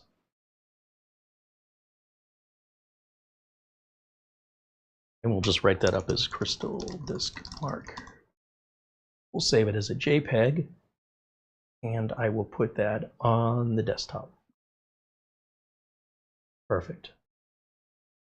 Now our temps were down in the 60s, just, you know, sitting here idling mostly. And yeah, I'm going to just go ahead and close this, and let's restart for those updates to take effect. And while it restarts, let me jump back over here to camera 1. You know, one other concern is by leaving my flash drive in here. Oh, flash drive's not getting hot. That's good, because the case is still too hot to touch it. But the flash drive, if anything, this flash drive's cooler than it is when I plug it into a regular desktop. I can't explain that, but there you have it. All right, final questions, concerns, comments. I'm here. Happy to do my best to provide answers. Plus, our community, very knowledgeable and helpful community, will also offer any input as well that if I were you, I wouldn't ignore, because they know a lot of this stuff better than I do. Barry Klein joins us. This looks like I'm tuning in toward the end of the show. Yeah, we normally start about 1 o'clock Phoenix time, and we try and end it 2 hours later. So I'm about 17 minutes past my intended broadcast time. However, you know, I'm happy to stick around as long as we have things to discuss or there's work to be done. Overall, my assessment on this is that it's quite leading edge when it comes to the ability to passively cool a processor that fast. Probably most manufacturers wouldn't do it because of how hot it is. And this is likely one of, if not the only product on the market with that processor that's passively cooled because of the challenges that come with that. Some may consider that to just be too hot to associate with. This manufacturer just puts a label on it. It warns you it's going to get too hot to touch. Well, it's in operation. Don't touch it. Nothing a sticker doesn't fix. So if that bothers you, this would not be the right unit for you. But what if what you care about is silent operation with the fastest processor available that can be passively cooled running Windows 11, at this price point especially, I don't think this has any competition. So as far as the unit goes, I don't see any reason not to buy it. But I can understand if it doesn't fit your needs with regards to, you know, some concerns you would have with the unit getting as hot as it does. I totally get it. On the other hand, if it matters that much to you, you probably want something with a fan. So you're going to need to compromise which thing is more important to you. But just know you have options, and you pick what options fit you at what price point is in your budget. There's no reason to avoid this as far as any reliability goes. So far as I can tell, this will be just as reliable as any other mini PC. They're just choosing a different avenue of cooling, which does come as a consequence that it's going to get hotter, much hotter than what we're accustomed to. But that doesn't mean it's broken, and it doesn't mean it's less reliable. It's just doing it differently. That's all. Just because something is different doesn't make it better, but also doesn't make it worse. That's for each of you to decide, as long as it's not impacting our reliability, it's not impacting anything with regards to the machine like crashing or overheating. It's just designed that way. And if you don't like that design, that's totally acceptable. We just want you to know what to expect. That way, you'll make a better informed decision and be less likely to return it. That's my main thing. But if you're curious about it, they're available on Amazon. They have that full 30-day return. And we have all the links that discuss the product in detail, of course, in our video notes as always. A thank you to Mara for doing all of that work, creating our thumbnail and putting our video descriptions together.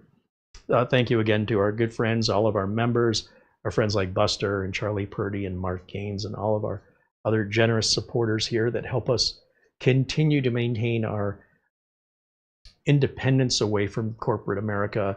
Thanks to Minix for sending us the unit. No conditions. We review it honestly. I have no benefit to insult it and no benefit to promote it. All right, I'm just introducing it, trying to understand the benefits, pros and cons, costs, and leaving those decisions with regards to if it's appealing, up to you. That's it, right? I don't have a dog in the race, and I love that we've got something different here. For better or for worse, it's definitely not the same old mini PCs. that we typically see. Email. Oh, and to check my email. Great idea. Thank you for that reminder.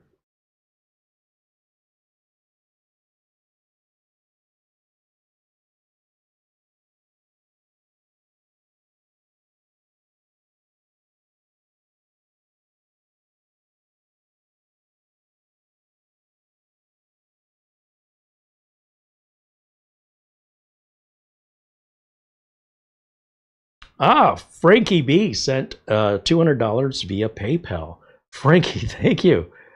Frankie's been a very generous and very supportive individual here in our community. And a shout out and thank you, of course, to Frankie B.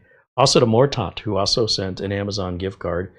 He said, here's $50 for the channel. I'm going to visit my father today. I'm going to watch the live stream later. I finished my AMD birthday build. Even though my birthday is not till the end of April, I will post some pics to the message board. And that's our friend Mortant, or Thomas. Thank you, Thomas.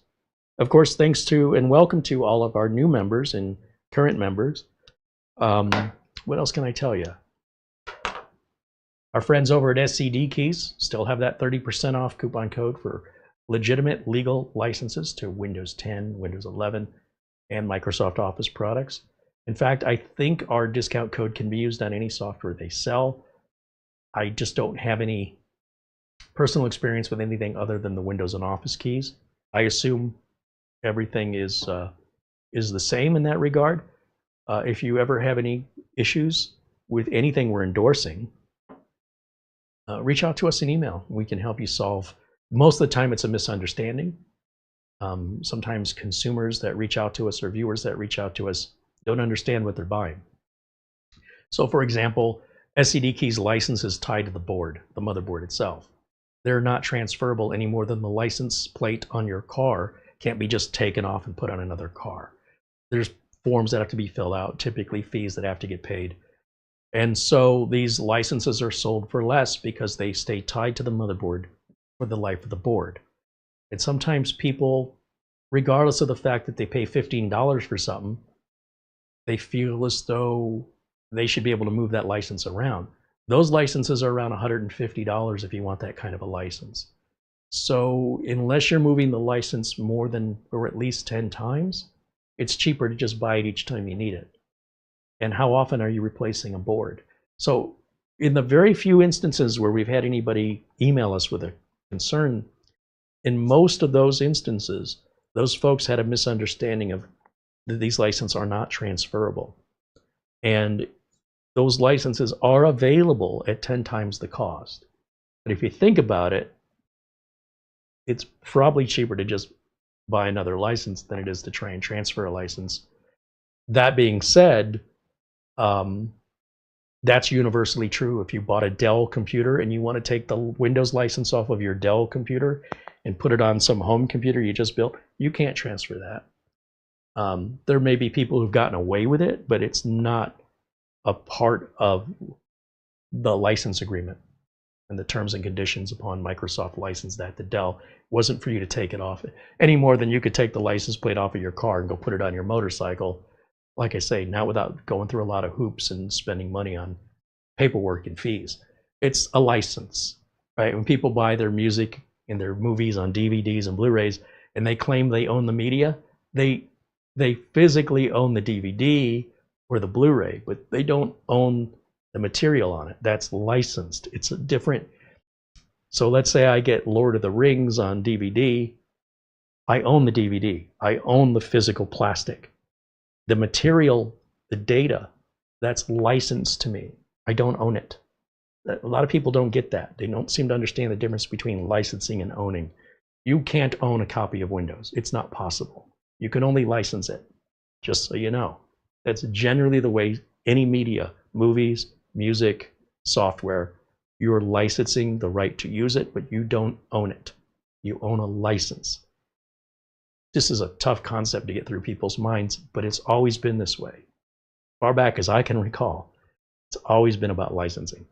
So that's where people kind of have a hard time, if there's an issue, wrapping their mind around this idea. Even people that swear, owning your own movies and music is superior because you own it. You don't. You absolutely don't own that. You own the plastic. Anyway, eventually, I think people will come around, especially the younger generation that's more accustomed to this process. But the older generation, especially, I think has a hard time understanding the difference. But that difference has always been there. It's just more and more is being licensed than before, right? It's becoming more common. Even in the days of VHS tapes, if you bought a VHS movie, you own the VHS cassette tape, but you don't own the movie that's on it. You're licensing it. Anyway, enough of that. My thanks, of course, to all of you for hanging out with me today. Thanks to Minix for sending us the unit so we can just evaluate it and introduce you to it. Again, links to the official site as well as the Amazon page are there for you. And if you end up getting one or you have experience with Minix, we'd love to hear your experience. Just as a reminder, our forums at CareyHolzman.boards.net. There's a link for that in our show notes. And we'd love for you guys to engage with each other and ourselves through these message boards. It's all completely free, and we hope to see you in there. It's been pretty slow in there lately. It'd be nice to see a little more activity. And especially if you have any technical support you're looking for, or if you just want to engage in sharing your enthusiasm for some new tech you've got, that's the right place for that community to come together outside of our live chat. It's always available everywhere in the world. It's always for free. So I hope you'll join us there. In the meantime, thanks again. And we look forward to seeing you all tomorrow. We do a show every single Friday at 1 o'clock Arizona time, which is currently Pacific time. And it's not always that way, but it is now. So 1 o'clock Pacific time is 4 o'clock Eastern. And we hope you'll join us and join us as well here in the chat, because we love to hear from you. Thank you so much for hanging out. We'll see you all tomorrow at 1 o'clock. I hope you'll be there. Until next time, bye for now.